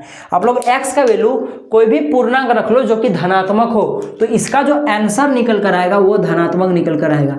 अगर आप लोग पूर्णांक का वैल्यू अगर ऋणात्मक ले तो -1 -2 -3, तो इसका जो आंसर निकल कर आएगा वो नेगेटिव निकल कर आएगा, साथ ही साथ विषम निकल कर आएगा। यानी कि अगर धनात्मक रखते हो x का वैल्यू तो ये धनात्मक विषम पूर्णांक निकल कर आएगा, और इसमें अगर आप लोग ऋणात्मक संख्या रखोगे तो ऋणात्मक विषम पूर्णांक निकल कर आएगा। कैसे सो देखो, चलो मान रख के देखो, x का वैल्यू 1 रखो तो 2 1 2 हो गया, +1 3 निकला, जो कि क्या निकल गया, प्लस में निकल गया, साथ ही साथ 3 निकल गया, विषम पूर्णांक, तो धनात्मक विषम पूर्णांक। कुछ भी रख के देख लो, चलो 10 रख के देख लो, तो 10 दूना 20 और 11 निकल गया, 11 धनात्मक विषम पूर्णांक। चलो एक काम करो, नेगेटिव रख के देख लो, अगर आप लोग -10 रखोगे तो क्या हो जाएगा आपके पास, ये हो जाएगा -20 + 1 जो कि 9 निकल कर आ गया, माइनस का 9 निकल माइनस का आपके पास 19 निकल कर आ गया, ठीक है, -19 निकल कर आ गया। देख लो विषम पूर्णांक पर नेगेटिव है, तो सारा डिपेंड करता है x पर कि x का वैल्यू आप लोग पॉजिटिव रखोगे नेगेटिव, पॉजिटिव रखोगे तो वो पॉजिटिव निकल कर आ जाएगा, नेगेटिव रखो तो नेगेटिव निकल कर आएगा, पर हमेशा ये क्या निकल कर आएगा, विषम निकल कर आएगा। इतना समझ में आ गया ना, तो समझ में आ गया ना कि यहाँ पे दो क्रमागत विषम धनात्मक विषम पूर्णांक क्रमशः क्या है, 2x + 1, ये आपका एक विषम पूर्णांक का फॉर्म होता है। तो पूछा है दो क्रमागत, तो ये तो हो गया पहला विषम पूर्णांक, जस्ट इससे आगे क्या होगा आप ही बताओ। तो देख लो आप लोग, देखो जैसे मैं लिखता हूँ यहाँ पे चलो मैंने 3 लिख लिया, 3 एक विषम पूर्णांक है, 3 के बाद मैंने 5 रख दिया, 5 के बाद मैंने 7 रख दिया, 7 के बाद 9 लिख दिया। कोई सा भी आप लोग उठा के देख लो, कोई भी दो विषम पूर्णांक के बीच में, चाहे धनात्मक हो चाहे ऋणात्मक हो, उनके बीच का जो डिफरेंस होता है देख लेना, हमेशा 2 होता है। क्या होता है, 2 होता है। तो सपोज दैट कि ये आपके पास 2x + 1 ये पहला विषम पूर्णांक है, तो जस्ट इसके आगे वाला जो होगा वो दोनों आपस में क्रमागत होगा, यानी कि ये वाला और आगे वाला आपस में क्रमागत होगा। तो इसके आगे वाला विषम पूर्णांक क्या होगा, जाहिर सी बात है कि ये आपका पहले वाला है, उसमें भी आपको 2 जोड़ दोगे तो आपके पास अगला वाला मिल जाएगा, जो कि आपके पास हो जाएगा 2x + 3, यानी कि पहला विषम पूर्णांक ये हो गया, और दूसरा इसके बाद क्या हो जाएगा, 2x + 3 लेंगे। किसको समझ में बताओ, पहला विषम पूर्णांक या फिर कोई भी विषम पूर्णांक आपका इस फॉर्म का होता है, और आपको पता है अगर क्रमागत ज्ञात करना है तो दो क्रमागत विषम पूर्णांक के बीच का जो डिफरेंस होता है वो 2 होता है। तो अगर पहला विषम पूर्णांक ये है तो जस्ट इसके बाद वाला जो कि इसका क्रमागत होगा वो कितना होगा, इससे 2 ज्यादा होगा, तो इसमें 2 जोड़ दो, आपके पास आ गया। बुझेगा बात। तो इसीलिए हम लोग क्या मान के चलेंगे, माना 2 क्रमागत धनात्मक विषम पूर्णांक क्रमशः इतना और इतना है। अब आपके माइंड में एक सवाल आया होगा कि सर आपने बताया कि x का वैल्यू पॉजिटिव लोगे तो ये धनात्मक आएगा और नेगेटिव लोगे तो नेगेटिव आएगा, तो आप लोग यहाँ पे कहीं नहीं लिखे हो, मेंशन नहीं, क्योंकि x का वैल्यू आपको पॉजिटिव रखना है, ठीक है। तो भाई साहब बोलने का बात ही नहीं है, क्योंकि पहले से लिखा हुआ मैंने धनात्मक विषम पूर्णांक, तो वो भी समझता है कि हमको यहाँ पे x का वैल्यू हमेशा क्या लेना है, पॉजिटिव लेना है। समझ में आ रहा है बात, तो बात तो ये सब लिखने की जरूरत नहीं कि x हमेशा धनात्मक होगा, समझे। चलिए आगे बढ़ाते हैं, ठीक है। तो डायरेक्ट लिखो प्रश्नानुसार आपको इन दोनों का वर्गों का योग, यानी कि 2x + 1 और जो आपके पास 2x + 3 है, इनके वर्गों का योग दिया हुआ आपके पास 290 के बराबर, ठीक है। तो कुछ नहीं करना, बस आप लोग नॉर्मली कैलकुलेशन करो, a + b का होल स्क्वायर क्या होगा, a² यानी कि 2x² प्लस का 1 का स्क्वायर प्लस का आपके पास हो जाएगा 2 इंटू का a जो कि 2x है इंटू का b जो कि आपके पास कितना है 1 है, ठीक है, प्लस का प्लस आपके पास अब फिर से ये a + b का स्क्वायर में टूट जाएगा, तो 2x² हो जाएगा प्लस का 3 का स्क्वायर हो जाएगा, a का स्क्वायर प्लस b का स्क्वायर प्लस 2 इंटू a जो कि 2x है और इंटू का b जो कि आपके पास कितना है 3 है, बराबर में ये कितना हो जाएगा 290।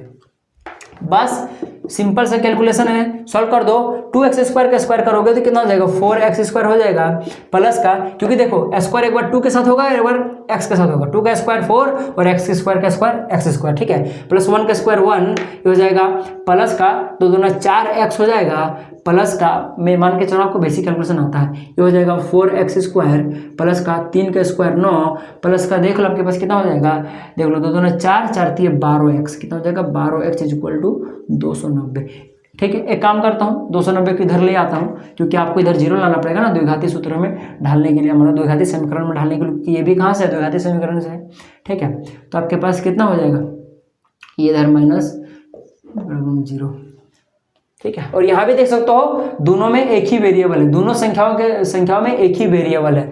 ऐसा होने का कारण क्या है भाई साहब?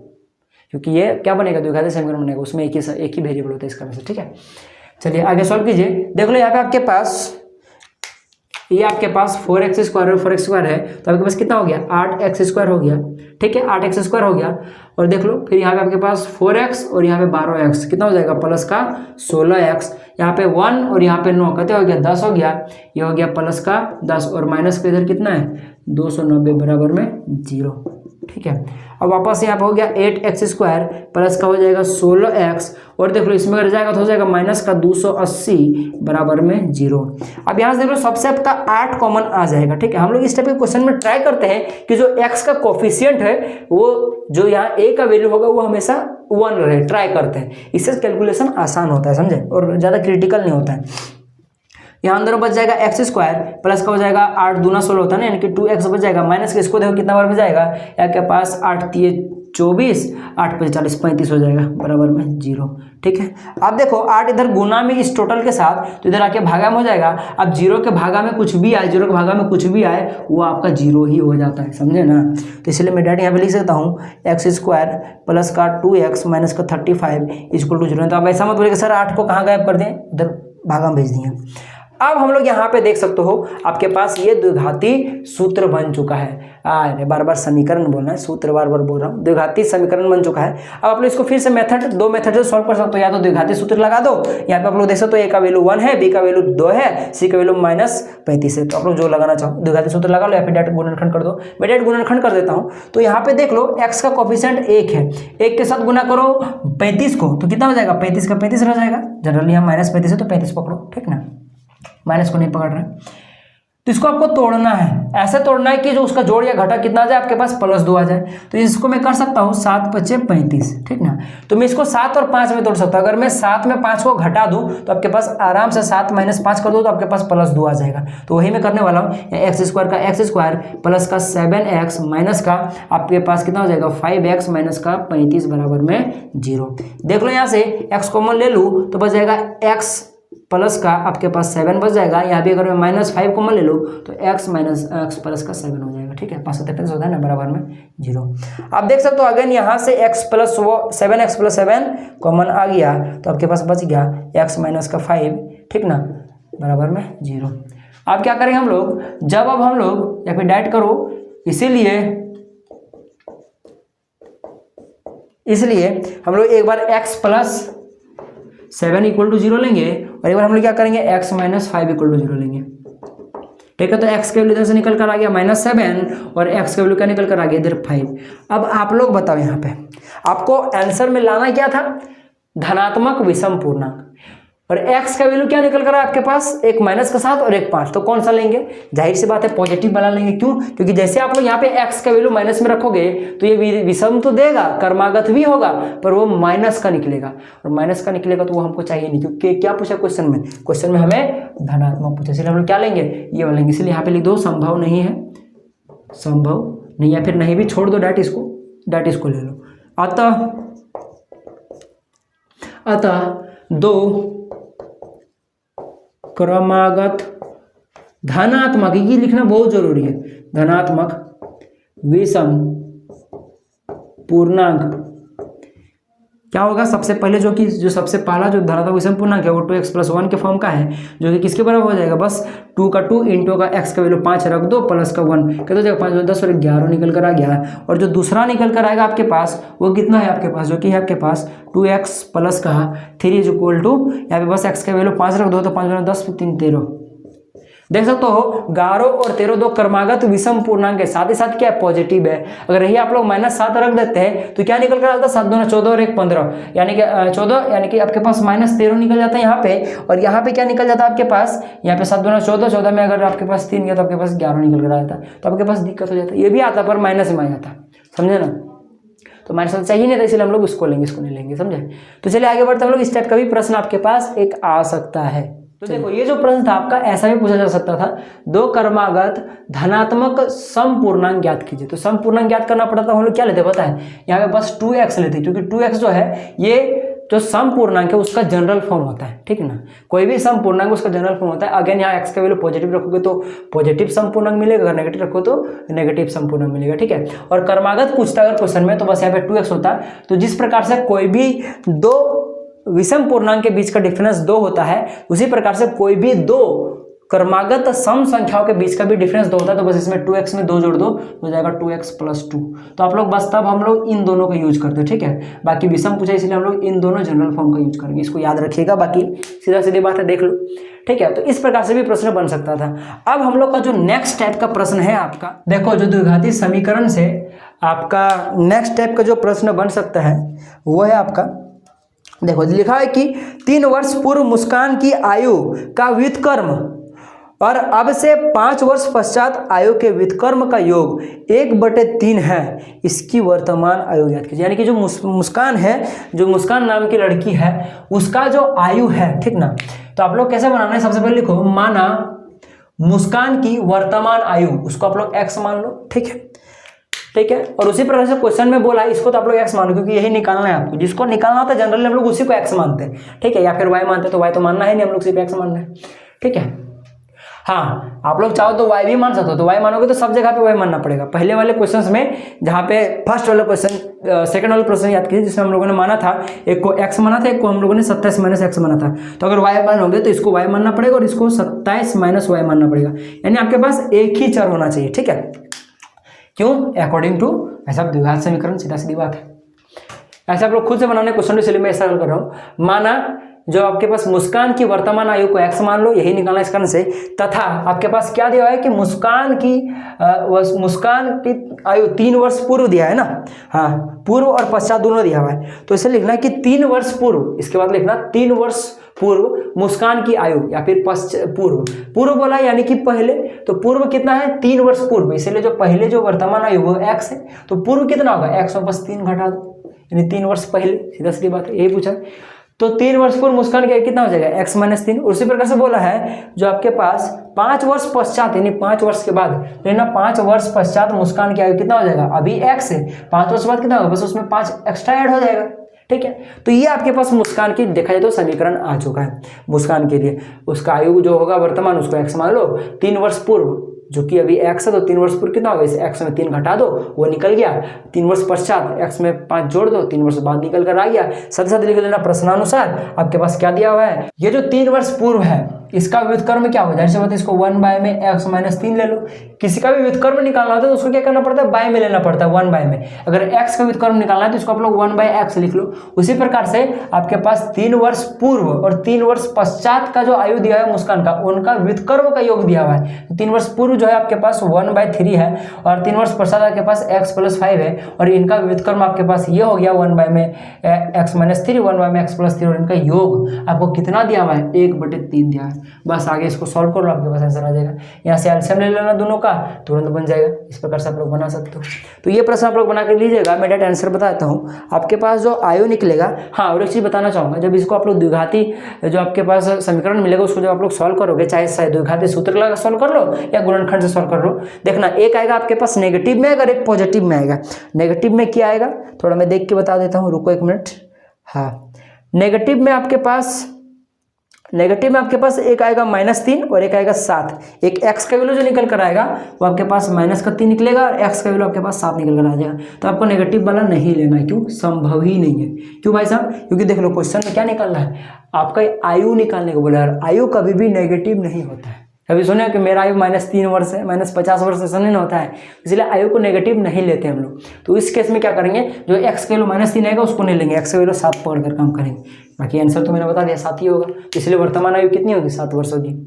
चलिए, इस प्रकार से जो आपके पास द्विघाती जो समीकरण है ये चैप्टर कंप्लीट होता है। अब हम लोग अगले त्रिभुज वाले चैप्टर पर एंटर करते हैं। ठीक है, देखो अब जो हमारा 5 नंबर का प्रश्न है आज के इस वीडियो का, जो आपका यहाँ से आपका त्रिभुज चैप्टर शुरू होता है। ज़्यादा नहीं, बस मैं 2 क्वेश्चन कराऊंगा त्रिभुज चैप्टर से और इन्हीं दोनों में से कोई एक आएगा।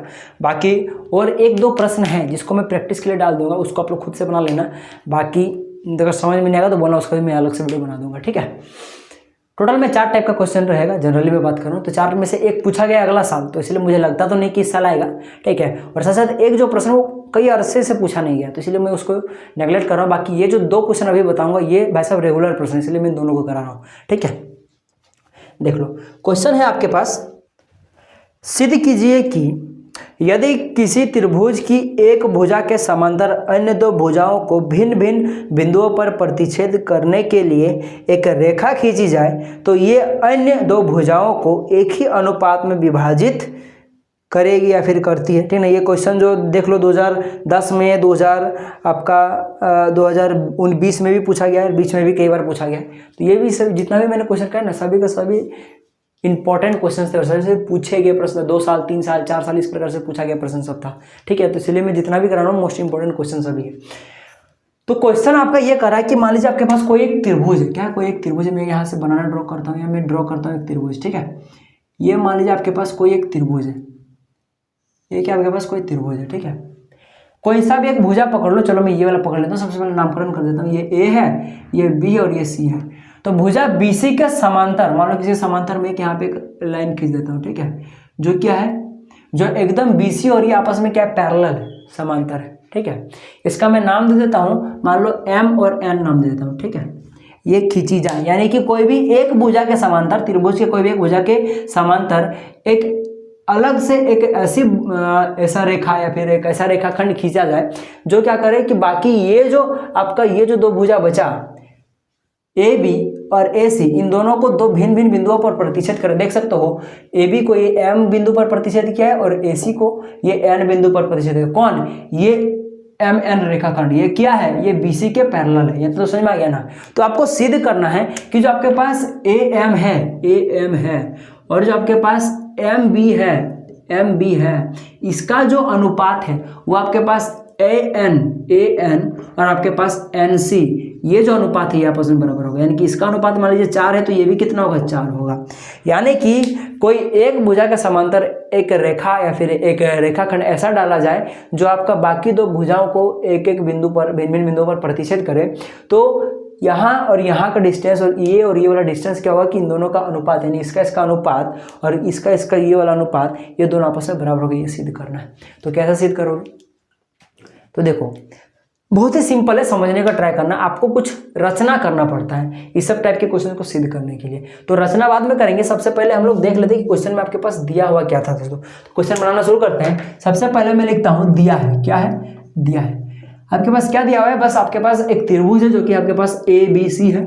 एक त्रिभुज आपके पास, त्रिभुज ए बी सी है, ठीक ना, जिसमें या फिर लिख दो, जिसमें या फिर ए बी सी में जो आपके पास ये वाला जो बीसी भुजा है, ये जो आपके पास बीसी भुजा है, इसके पैरेलल एक भुजा है, या फिर बोलो कि इसके पैरेलल एक खंड है, रेखाखंड या रेखा है जो कि एम एन है। बस आपको इतना दिया हुआ है, यही दिया हुआ है। इसी डाटा का उपयोग करके बस आपको ये वाला सिद्ध करना है। तो कैसे करोगे? तो यहाँ पे लिख लो, सबसे पहले सिद्ध करना है। सिद्ध करना है, 5 नंबर का प्रश्न थोड़ा सा लंबा तो खींचना पड़ेगा ना। सिद्ध करना है कि जो आपके पास ए एम है और जो आपके पास एम बी है, इन दोनों का अनुपात ये किसके बराबर होगा? ए एन अनुपात में आपके पास एम सी, ठीक है। तो जैसा कि मैंने बोला इस टाइप के प्रश्न में आपको रचना करना पड़ता है। चलिए रचना करते हैं। तो रचना में क्या करेंगे हम लोग, देख लो रचना में क्या करेंगे, जो चीज़ आप लोग रचना कीजिएगा उसको ट्राई कीजिएगा कि डॉटेड लाइन से दिखाने का, ठीक है ना। किससे दिखाने का? डॉट लाइन से दिखाने का, ठीक है। तो देखो मैं रचना करने वाला हूँ। मैं क्या करूँगा कि मैं बी को एन से मिला देता हूँ, ठीक है, और एम को मैं क्या करता हूँ सी से मिला देता हूँ। क्यों कर रहा हूँ सब बताऊँगा, टेंशन लेना है, एक चीज़ बताऊँगा, ठीक है। और एक काम करता हूँ, मैं ए एन से एक लंब खींचता हूँ जो आपके पास एम पर जाए, या फिर ऐसा बोलूँ कि मैं एम से इस ए एन पर एक लंब खींचता हूँ, ठीक है। लंब होने का मतलब है कि ये जो है थोड़ा अच्छा से खींचता हूँ, ये ऐसे जाएगा, ठीक है। लंब खींचने का तात्पर्य ये है कि ये जो होगा ये ए एन पर क्या होगा, 90 डिग्री बनाएगा, ठीक है। मैं इसको ओ मान लेता हूँ, ठीक है। यानी कि एम और जो ओ है ये लंब है किस पर? ए एन पर। साथ ही साथ मैं क्या करूँगा, इस एन से यानी इस पॉइंट से मैं और एक लंब खींचूंगा जो आपका ये वाला जो भुजा है आपका, यानी कि जो ए आपके पास एम है, ये वाला जो है इस पर लंब डाला गया है, ठीक ना, इस पर लंब है। यानी कि इसको मैं क्या करूँगा, इसको मैं क्यू नाम दे देता हूँ, ठीक है। क्यू ने कुछ अलग नाम दे देता हूँ, क्या नाम देता हूँ? पी नाम दे देता हूँ, चलो ठीक है। ठीक है, यानी कि जो NP है ये लंब है किस पर, AM पर। ठीक है, तो इतना सारा सेब आपको रचना करना है कि आपको इसको मिलाना है और यहाँ से आपको एक लंब इसमें खींचना है, यहाँ से इस पर एक लंब खींचना है। सब बताऊंगा क्यों खींचा है, क्यों इस तरह खींचना पड़ता है, सब बताऊंगा, टेंशन मत लीजिए। तो ये यहाँ पे लिख लीजिए रचना में क्या क्या हम लोगों ने, B को N से और जो आपके पास B को N से और M को C से या फिर C को M से, M को C से, ऐसे लिखो M को C से मिलाया, M को C से मिलाया तथा क्या क्या हम लोगों ने, तथा जो आपके पास MO है लंब AN पर डाला, यानी कि जो MO है वो लंब किस पर डाला हुआ है, AN पर डाला है। और उसी प्रकार से जो आपके पास NP है ये लंब किस पर डाला है, AM पर डाला है। ठीक है, किसी कोई दिक्कत, डाला, ठीक ना, पर डाला। चलो बस इतना रचना आप लोग क्या रीति आपको करना है, समझ में आ गया आपको।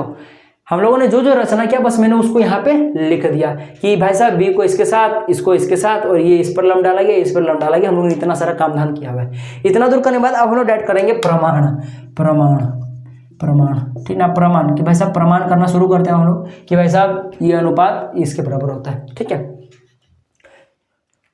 तो सिद्ध करने के लिए हम लोग क्या करेंगे पता है, हम लोग सबसे पहले AMN त्रिभुज, या फिर ऐसे बोलो कि आपके पास NAM जो लिखना चाहो, AMN और आपके पास MN त्रिभुज पकड़ते हैं। ठीक है, जैसा लिखना चाहो आप लोग, त्रिभुज AMN, यानी कि आपको ये वाला त्रिभुज पकड़ना है और आपको ये वाला त्रिभुज पकड़ना है। आप लोग जो नाम लिखना चाहो, त्रिभुज AMN तथा त्रिभुज आपके पास BMN से। ठीक है, इन दोनों त्रिभुज को पढ़े काम करेंगे। क्या काम करना हमको पता है, इसका और इसका जो एरिया का आपको अनुपात लेना है। क्यों कर रहा हूँ सब समझ में आएगा, थोड़ा देर रुके, थोड़ा सा रिजल्ट आने दीजिए। रिजल्ट आने के बाद अपने आप आपको समझ में आएगा कि भाई साहब क्यों ऐसा कर रहे थे हम लोग। ठीक है, तो हम लोग क्या करेंगे, एरिया लेंगे हम लोग त्रिभुज किसका, AMN का, और उसका अनुपात ले लेंगे इस एरिया ऑफ त्रिभुज किसका, BMN का। ठीक है, अब बात रहा कि एरिया कैसे निकालेंगे। तो एरिया निकालने के लिए हम लोग क्या कर सकते हैं, यहाँ पे लिख लो चूंकि, ये लिखना चूंकि, उसके बाद लिखना एरिया। त्रिभुज का जो एरिया होता है वो होता है आपके पास 1/2 इंटू आधार गुणे ऊंचाई होता है। क्या होता है, आधार गुणे ऊंचाई होता है। सबको पता है कि त्रिभुज का जो क्षेत्रफल होता है वो जनरली हम लोग बचपने से पढ़ते आ रहे हैं कि 1/2 इंटू आधार गुना ऊंचाई होता है। ठीक है, तो किस त्रिभुज की बात कर रहे हैं हम लोग, AMN। इस AMN ये वाला त्रिभुज का बात चल रहा है। तो इसका हमको क्षेत्रफल निकालना, तो 1/2 का तो 1/2 होगा। आधार क्या होगा, आधार हम लोग देख लो भाई साहब, ये AM है, हम लोग AM को आधार मान के चलेंगे इस त्रिभुज का। ठीक ना, AM को आधार मानेंगे। ठीक है, तो इसको लिख देता हूँ मैं यहाँ पे AM, आधार के जगह पे AM हो गया। ठीक है, इंटू का ऊंचाई को क्या मैं मान सकता हूँ, देख लो आप लोग को मैंने थोड़ी देर पहले बताया था कि ये एक त्रिभुज है ना, AMN, ये आपके पास AMN त्रिभुज है, आपके पास AMN त्रिभुज है। तो यहाँ से मैंने N से एक लंब क्यों डाला था AM पे, बता लो, क्योंकि भाई साहब AM को मुझे यहाँ आधार मानना था, और आधार से जो सबसे ऊंचा जो बिंदु होता है वही उसका क्या होता है आपके पास, जो कि आपका 90 डिग्री में हो तो वही आपको ऊंचाई होता है। यानी कि आपके पास ये जो N और आपके पास P है, यही क्या हो जाएगा, इस त्रिभुज का लंब हो जाएगा। तो इसलिए मैं लिख सकता हूँ 1/2 इंटू आधार जो कि AM है गुना ऊंचाई, लंब मतलब ऊंचाई बोलना था मुझे, यहाँ पे ऊंचाई हो जाएगा जो कि आपके पास NP है। क्या है आपके पास, NP है, लिख सकता हूँ। उसी प्रकार से ये जो त्रिभुज आपके पास एरिया ऑफ त्रिभुज एरिया ऑफ त्रिभुज BMN, इसके लिए आपके पास जो एरिया होगा वो 1/2 इंटू आधार गुना ऊंचाई। अब जो ये वाला त्रिभुज आप लोग पकड़ोगे, ये वाला BMN, इसका आधार आपको क्या लेना है, MB लेना है। क्या लेना है, MB लेना है, इंटू का ऊंचाई। अब इसका ऊंचाई क्या होगा बता, तो कौन कमेंट करके बता सकते हैं, बता दो। हाँ, जो आप समझ गए हो वो जरूर लाइक कर दीजिएगा, अपने आप पता चल जाएगा कि कितने बच्चों को समझ में आया था। देखो ये वाला जो आपके पास ट्रायंगल है इसका जो ऊंचाई होगा, इसका भी ऊंचाई आपके पास MP होगा। क्या होगा? MP होगा, M नहीं NP होगा। अब बोलोगे सर ये कैसे हो गया पॉसिबल, NP कैसे हो गया? तो समझो, किसी का भी अगर हाइट नापा जाता है ना, तो सबसे पहले बात तो वो जमीन से नापा जाता है, और जमीन से एकदम 90 डिग्री में एकदम खड़े में इस प्रकार से नापा जाता है। जो सबसे पीक पॉइंट होता है वहां पे नापा जाता है। सपोज दैट कि आपके पास एक पेड़ है, एक पेड़ इस प्रकार से, ठीक ना, और पेड़ का यहाँ पे सबसे पीक पॉइंट है, जबकि पेड़ का तना क्या है यहाँ पे, तो इसका ऊंचाई कैसे नापोगे आप लोग? भले ये थोड़ा ऊंट जैसा ज़्यादा लग रहा है, पेड़ समझ लो, ठीक है। तो देखो, तो क्या ऐसे नापा जाता है क्या ऊंचाई? नहीं, एकदम जहाँ पे जो पीक पॉइंट है उससे एकदम जमीन पर 90, ये आपका जमीन है तो जमीन पर एकदम 90 डिग्री पर इस प्रकार से क्या किया जाता है, इस प्रकार से लाइन गिरा जाता है एकदम 90 डिग्री में। तो ये जो ऊंचाई होगा ये असल में इस पेड़ का ऊंचाई होगा। उसी प्रकार से कोई अगर मान लीजिए आपके पास एक त्रिभुज है, इस प्रकार से त्रिभुज है, तो इसकी ऊंचाई तो देख रहा है कि ये वाला पीक पॉइंट है, तो एकदम ये जो आधार है इस पर एकदम लंब डाला जाता है इस प्रकार से, तो ये जो होगा ये आपका ऊंचाई होगा। पर मान लो कि इस केस में जो मैं भी छापने वाला हूँ, इस केस में इस त्रिभुज की ऊंचाई कितना होगा बता दो, कौन बताएगा? तो भाई साहब देख लो, इस त्रिभुज का पीक पॉइंट ये वाला है, ये वाला है, ठीक है। तो इसके लिए ऊंचाई क्या होगा आपका? इसका आधार से इस प्रकार से खींचोगे, नहीं आधार से खींचोगे तो ये 90 डिग्री का नहीं रहेगा, समझ में आ रहा है ना। तो हम लोग क्या करना पड़ेगा कि देखो, इस आधार को मैं अगर एक्सटेंड करूँ, बढ़ाऊँ, तो देखो कि यहाँ पे ये बिंदु आकर लंब हो रहा है, यानी कि ये वाला होगा इसका ऊंचाई, समझे। मैंने जमीन से 90 डिग्री पर होता है और जो सबसे पिक पॉइंट होता है उसको आपको इस प्रकार से पिक करना पड़ता है। तो ये हो गया आपके पास इसका ऊंचाई। उसी प्रकार से ये जो त्रिभुज है ये कुछ इसी प्रकार का है। ये जो त्रिभुज है, भले यहाँ डायग्राम सही से नहीं बना है, अगर मैं डायग्राम को अगर मैं और अच्छा से अगर बनाना चाहूँ तो देखो मैं बनाता हूँ, ठीक ना। ये डायग्राम कुछ इस प्रकार से बनेगा, ठीक ना। आप लोग इस प्रकार से बनाइएगा, यहाँ A मान लीजिएगा, इसको B मान लीजिएगा, इसको C मान लीजिएगा, ठीक है। थोड़ा ज़्यादा ही टेढ़ा हो गया, ज़्यादा ठीक बनाने का चक्कर, बहुत ही ज़्यादा ठीक हो गया, रुकिए थोड़ा सा। अब सही हुआ, ठीक है। इसको B मान लो, इसको C मान लो, ऐसे। अब देखना, अब आपको क्लियर होगा, ठीक है। ये वाला आपके पास क्या हो गया, ये आपके पास MN हो गया, MN हो गया, ठीक है। तो अब आपको मान लो कि ये वाला एक त्रिभुज है, इसके लिए आपको लंब चाहिए ना, तो इसके लिए जो लंब बनेगा आपके पास वो आपके पास यहाँ पे होगा, यानी कि ये कुछ टिल्ट होगा, टेढ़ा सा होगा, समझ में आ रहा है ना बात। ये जो होगा आपके पास, इसके जो है आपके पास कुछ ऐसे है त्रिभुज, तो ऐसे है, समझ में आ रहा है। अच्छा सा स्केल में बनाएगा, घर में समझ में आ जाएगा। ये आपके पास N है, ये वाला आपके पास, ये आपके पास M है, ये आपके पास B है, समझे ना। तो इसीलिए जो आपके पास ये ऊंचाई कौन होगा, ये त्रिभुज का ये वाला पिक पॉइंट होगा, जो कि आपके पास जो लंब गिरा होगा। तो यही वाला जो लंब है आपके पास, यही वाला है आपके पास PN, देख लो ये ऐसे घूम के यहाँ पे है NP, PN, NP, वही बात है, ठीक है। तो इसलिए ये जो त्रिभुज होगा इसका लंब कौन वाला होगा आपके पास, लंब इसका ये वाला होगा। अब आपको क्लियर हो गया होगा, ठीक है। क्योंकि हम लोग का जो आधार है वो ये वाला है, आधार को जब आप लोग एक्सटेंड करोगे तो इसका जो पीक पॉइंट होगा वो यहाँ पे आके गिरेगा 90 डिग्री, तो इसलिए इसके लिए ये वाला लंब हो जाएगा जो कि आपके पास NP है। अब यहाँ पे जादू देखो, आप लोग देखो कि 1/2 कट गया, NP कट गया, तो लास्ट आपके पास बच गया AM/में MB। अब आपको बहुत कुछ डाउट क्लियर हो गया, और जिनके पास दिमाग है वो बताइए आखिर हम लोगों ने क्यों भाई साहब ये वाला और ये वाला त्रिभुज पिक किया। सो देखो, आपको लाना क्या था, AM/में MB, AN/में N से, यानी कि फर्स्ट में देख लो, सबसे पहले लेफ्ट हैंड साइड को लाते हैं जो कि AM/में MB है। तो AM/MB आ गया, तो AM/MB कहाँ से आया? अगर हम लोगों ने इस त्रिभुज को पकड़ा तब, कौन सा त्रिभुज AMN, और हम लोगों ने BMN को पढ़ा था तब, ठीक है। तो भाई साहब देखो, हम लोग को लाना था क्या, AM और MB लाना था, AM और MB, और AM जो है वो आपका इस त्रिभुज में आ रहा था, और जो MB है ये आपका देख लो इस त्रिभुज में आ रहा था, और साथ ही साथ और एक त्रिभुज में आ रहा है। देखो आपके पास ये वाला एक त्रिभुज में आ रहा था, ठीक है, और एक इस त्रिभुज में भी आ रहा था, देखो इस त्रिभुज में। तो बोले सर इसको क्यों नहीं लिया? क्योंकि भाई साहब देखो, आपको यहाँ पे अगर आप लोग ये वाला त्रिभुज लोगे तब इसका जो ऊंचाई होगा वो कुछ अलग होगा, वो ऊंचाई कुछ यहाँ पे आके आएगा, इसका जो ऊंचाई होगा वो कुछ यहाँ पे होगा, ठीक है। और इसका ऊंचाई अगर यहाँ पे होगा तब जो आपके पास ये जो ऊपर वाला त्रिभुज है, यानी कि बोलो कि जो ये वाला त्रिभुज का जो ऊंचाई है जो कि NP है, NP नहीं होता, ये वाला कुछ अलग होता। अगर हम लोग इस त्रिभुज के लिए, यानी कि अगर इस त्रिभुज के लिए अगर बात करते हैं हम लोग, इस त्रिभुज के लिए ऊंचाई कुछ अलग होता है, और ऊंचाई अलग हो जाता तो फिर ये ऊंचाई और ऊंचाई कटता नहीं तो आपके पास ये हाफ हाफ भी कटता नहीं, ये भी हाफ हाफ तो कट ही जाता, ऊंचाई कटता नहीं, तो लास्टली आपके पास ये ऊंचाई भी बच जाता और AM/MB भी बच जाता। तो भाई साहब आपके पास AM/MB नहीं आता, कुछ ना कुछ और एक्स्ट्रा गुना में अटक के रह जाता है। तो आपके पास ऊंचाई भी कट जाए और आपके पास 1/2 तो कटेगा ही, ठीक ना। तो ऊंचाई भी कट जाए, तो ऊंचाई कटेगा कब, जब आपके पास ऊंचाई दोनों के लिए समान होगा। और दोनों के लिए ऊंचाई कब समान होगा, जब हम लोग ये वाला त्रिभुज ना पकड़कर हम लोग ये वाला त्रिभुज पकड़े, और ये वाला त्रिभुज पकड़ोगे तो देख लो आपके पास इसका भी ऊंचाई वही होगा जो आपका ये वाला त्रिभुज होगा। इसी कारण से हम लोगों ने क्या किया, सबसे पहली बात तो देखा कि हमको AM/MB चाहिए। AM इस त्रिभुज में आता है और आपके पास MB इस त्रिभुज में भी आता है और इस त्रिभुज में भी आता है। लेकिन अगर हम लोग मान लो कि नीचे वाला त्रिभुज तो ये वाला पकड़ ले, तो इसमें फिर हम लोग का जब हम लोग इसका एरिया लगाएंगे तो एरिया में हमारा ये नहीं कटेगा, ऊंचाई नहीं कटेगी, क्योंकि इसका ऊंचाई कुछ अलग होता, NP नहीं होता, और नहीं कटता तो ये भी अटक जाता और ये भी अटक जाता, तो फिर हमारा जो AM/MB नहीं आता। इस कारण से अगर हम लोग मान लो कि इसको ले लेते MBN को, तब देख रहे कि ऊंचाई सेम है, तो ऊंचाई भी कट जाता, लास्टली सिर्फ आपके पास AM/MB बच जाता, जो ही हमको लाना था, ठीक है। तो इसीलिए हम लोगों ने क्या किया कि भाई साहब इस त्रिभुज का और इस त्रिभुज का उपयोग किया, क्योंकि दोनों का ऊंचाई सेम है, तो कट के लास्टली आपके पास ये बचेगा। इस कारण से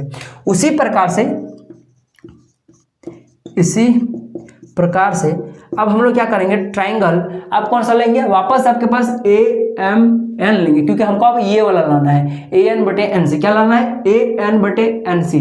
तो AN तो आपका अगेन इसी त्रिभुज में है और NC आपका फिर से दो त्रिभुज में, एक तो आपके पास ये वाला में है, तो ये वाला हम लोग नहीं लेंगे, क्योंकि इसका ऊंचाई जो है आपके पास इधर आएगा, और ऊंचाई अगर इधर आएगा तो भाई साहब जाहिर सी बात है, अगर इधर ऊंचाई आया तो फिर ये इस MN के बराबर नहीं होगा, क्योंकि MO के बराबर नहीं होगा। MO क्यों, क्योंकि MO जो है वो इसका ऊंचाई इस कारण से, समझे। तो इसलिए हम लोग क्या करेंगे, इस त्रिभुज को पकड़ेंगे, ये वाला त्रिभुज पकड़ेंगे, कौन वाला, ये वाला MCN को पकड़ेंगे, ठीक है, क्योंकि इसका ऊंचाई क्या आपके पास MO है या फिर OM है, समझे।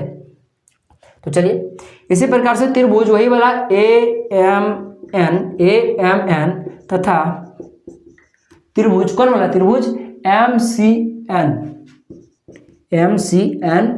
में, या फिर से MCN से, फिर से चूंकि एरिया ऑफ त्रिभुज AMN अपॉन में एरिया ऑफ त्रिभुज कौन सा, MCN, क्या होगा, ये 1/2 इंटू आधार कितना है आपके पास, देख लो भाई साहब। अब हम लोग आधार क्या लेंगे, क्योंकि हमको क्या लाना है, AN/NC लाना है, तो इसीलिए हम लोग क्या करेंगे, आधार अब इस त्रिभुज का, जो कि पहले हम लोगों ने AM लिया था, नहीं लेंगे क्योंकि उस टाइम पे हमको AM लाना था, इस कारण से आधार हम लोगों ने AM को लिया था।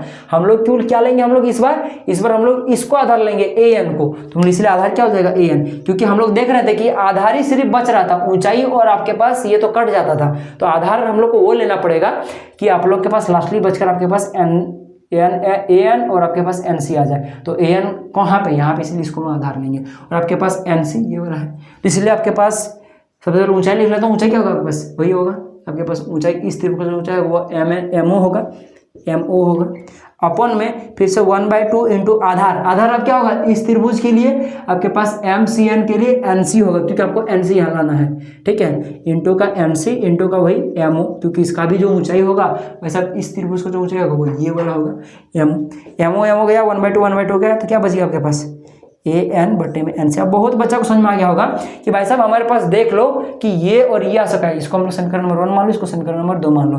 अब अगर किसी प्रकार से समीकरण नंबर 1 और 2 को अगर बराबर कर दें हम लोग, तो हमारा ये क्वेश्चन बन गया, ठीक है, क्योंकि हम लोग देख लो ये दोनों के आपस में बराबर, इस कारण से।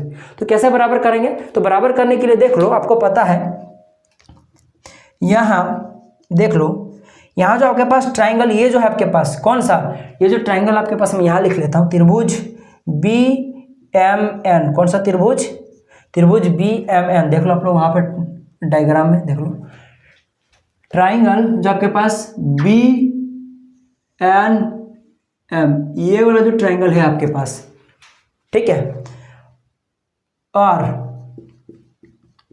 जो त्रिभुज आपके पास MCN है, MCN,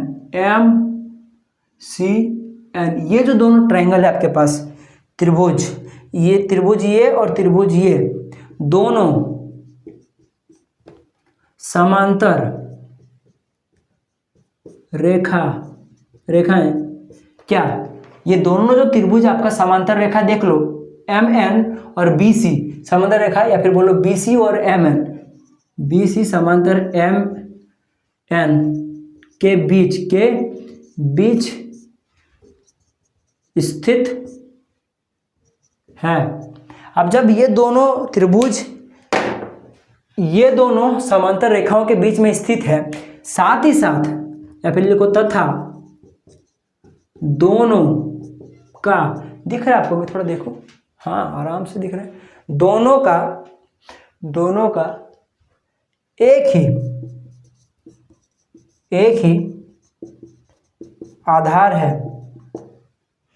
इसीलिए जब के पास एरिया में यहां लिखता हूं, इसीलिए जो एरिया होगा आपके पास किसका, ये जो आपके पास है BNM, triangle BNM, triangle BMN, MN है तो मैं MN कर देता हूँ, MN, ये बराबर होगा एरिया ऑफ ट्रायंगल आपके पास MCN, यानी कि MCN के बराबर होगा। अब बता किसी को समझ में आया, नहीं समझ में? देखो कोई भी अगर दो त्रिभुज मान लो एक समांतर रेखा, ये दोनों समांतर रेखा है, ठीक है, तो कोई भी अगर दो त्रिभुज है आपके पास, मान लो कि यहाँ पे एक त्रिभुज है और मान लो कि एक ऐसे एक त्रिभुज आपके पास, ये ज़्यादा हो गया तो बस छोटा करता हूँ, किसी भी प्रकार से बनाओ, ठीक है। अगर आपके पास ये त्रिभुज है और इनका आधार मान लो कि ये वाला मान लो 5 सेंटीमीटर और ये भी कितना है 5 सेंटीमीटर दिया हुआ है, ठीक है, तो इन दोनों का जो एरिया होगा ये हमेशा समान होगा। क्यों? प्रूफ बता दूं मैथमेटिकली, देख लो, ऊंचाई तो भाई सेम होगा, क्योंकि देख लो ये दोनों पैरेलल लाइन के पीछे बना हुआ है, ठीक है, तो देख लो ये वाला ऊंचाई इसके लिए होगा और इसके लिए यहाँ पे ऊंचाई होगा, और दोनों का ये वाला और ये वाला जो ऊंचाई होगा वो सेम होगा, क्योंकि ये पैरेलल लाइन पे बनी हुई है ऊंचाई इनकी, ठीक है, तो दोनों के लिए ऊंचाई क्या होगा, सेम ही होगा। अब जब त्रिभुज का क्षेत्रफल होता है 1/2 इंटू आधार गुना ऊंचाई, आधार गुना ऊंचाई, तो ऊंचाई तो दोनों के लिए सेम है, ठीक है, दोनों के लिए तो सेम है भाई साहब, ठीक ना, सेम है, क्योंकि भाई साहब ये क्या है, दो समांतर रेखाओं के बीच में बनी हुई है। साथ ही साथ देख लो आधार भी सेम है, 5 सेंटीमीटर है, 5 सेंटीमीटर, तो आधार भी सेम है, तो मैथमेटिकली तो दोनों क्या हो गया, सेम ना हो गया जी, तो इसीलिए इन दोनों का एरिया क्या हो जाएगा, सेम हो जाएगा। क्योंकि देख लो भाई साहब यहाँ पे कुछ सीन इस प्रकार से क्रिएट हो रहा है, यहाँ पे कुछ सीन इस प्रकार से क्रिएट हो रहा है कि जो आपके पास MN और जो BC है, MN और जो आपके पास BC है, ये आपके पास MN और जो BC है, इस पर कुछ इस प्रकार से दो ट्रायंगल बना हुआ है, कुछ इस प्रकार से ये एक त्रिभुज बना हुआ है। कौन सा त्रिभुज? ये वाला हो गया MB और इधर आपके पास MBN जो आपके पास है BMN, ये नाम में बड़ा कंफ्यूजन है, कोई दिक्कत नहीं, जो समझ में आ रहा है कि मैं ये वाला त्रिभुज की बात कर रहा हूँ। इसका आधार मान लो कि फिलहाल के लिए ये वाला है, ठीक ना, और इसी पर और एक त्रिभुज इस प्रकार से बना हुआ है, देख लो, ठीक है, एकदम इसी पर देख लो कि आपके पास ये वाला त्रिभुज जो कि है, यानी कि ये वाला भी त्रिभुज बना हुआ है, और इधर दोनों का दोनों एक समांतर रेखा के बीच में बना हुआ है। यानी जाहिर सी बात है कि दोनों का ऊंचाई जो होगा, भले ऊंचाई आपको यहाँ पे दिख रहा था, पर इन दोनों का ऊंचाई भी सेम होगा। अगर मैं सिर्फ इतना अगर छापूँ तो इसके लिए जो ऊंचाई होगा वो सेम होगा। बाकी उतना समझ में नहीं आया तो बस इतना याद रख लेना कि कभी भी दो पैरेलल लाइन है, फिर बोलो कि समांतर रेखा है, समांतर रेखाओं के बीच में अगर मान लो कि आपके पास कोई दो ट्रायंगल बना हुआ है, ठीक है, और उनका एक ही आधार है, देख लो, अगर मैं कुछ देर के लिए इस त्रिभुज को पकड़ूं और यानी कि ये वाला त्रिभुज पकड़ूं और ये वाला त्रिभुज अगर पकड़ूं और ये दोनों का मैं देख लो कि ये वाला भुजा कॉमन है कि नहीं, कॉमन है, साथ ही साथ ये इस पैरेलल रेखा में है, देख लो ये वाला MN क्या है और ये BC पैरेलल है, यानी कि ये पैरेलल लाइन में है। तो अगर इस प्रकार से होगा तो मैं कुछ देर के लिए इसको अगर आधार मान लो और ऊंचाई तो सेम होगा ही, तो जिस कारण से ये जो हो जाएगा क्या हो जाएगा, दोनों का एरिया क्या हो जाएगा, समान हो जाएगा। किसी को समझ में आएगा? अब बच्चा में एक कंफ्यूजन होता है कि सर थोड़ा देर पहले तो आप लोग इस त्रिभुज के लिए आधार ये वाला बोल रहे थे, इस त्रिभुज के लिए आधार ये वाला बोल रहे थे, अभी आधार ये वाला बोल रहे हो, मतलब आपका बात का वैल्यू नहीं है क्या, इधर उधर खाली भटक रहे हो? भाई साहब मेरा बात का बहुत वैल्यू है। बात यहाँ पे ये हो जाता है कि यह आधार का मतलब खाली बेस नहीं होता है कि त्रिभुज में जो नीचे वो बेस है, वैसा कुछ नहीं होता है। बेस का यहाँ पे बात ये है कि जो चीज मैं तुम्हें समझाना चाहता हूँ, जो तुम्हें समझ में आया, उसको समझाने के लिए इस किताब को आधार से अच्छा वर्ड मिला ही नहीं, इस कारण से यहाँ पे आधार यूज किया गया। आई होप आपको क्लियर हो गया होगा, ठीक है, कि देख लो कि ये दो त्रिभुज अगर बना हो कभी भी कोई पैरेलल लाइन के बीच में, समझ में, कोई भी पैरेलल रेखाओं के बीच अगर दो त्रिभुज बनी हुई है और उन दोनों का अगर भुजा अगर सेम है और सेम भुजा कहाँ पे, इन दोनों लाइनों में हो, ठीक है, लाइनों में हो, तो उन दोनों का क्या हो जाएगा, एरिया इक्वल हो जाता है, ठीक है। तो इसलिए डाटा हम लोग लिख दिए एरिया दोनों का इक्वल हो जाएगा। अब समझो डाटा हम लोग लिख लो, अतः या फिर अतः लिख लो, अतः या फिर डायरेक्ट ऐसा लिखो, समीकरण 1 मिनट, समीकरण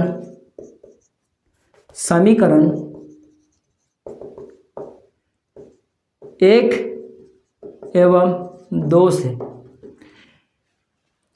समीकरण 1 एवं 2 से देखो क्या समझ में आ रहा है आपको पता चल गया कि ये त्रिभुज और ये त्रिभुज क्या इनका एरिया समान है, यानी कि ये वाला त्रिभुज और ये वाला जो त्रिभुज है आपका, यानी कि ये जो एरिया ऑफ BMN और एरिया ऑफ AMCN ये दोनों क्या है, समान है, क्योंकि ये दोनों एक ही पैरेलल लाइन पर स्थित है, सतत बेस भी समान है, तो इन दोनों का तो एरिया समान हो गया।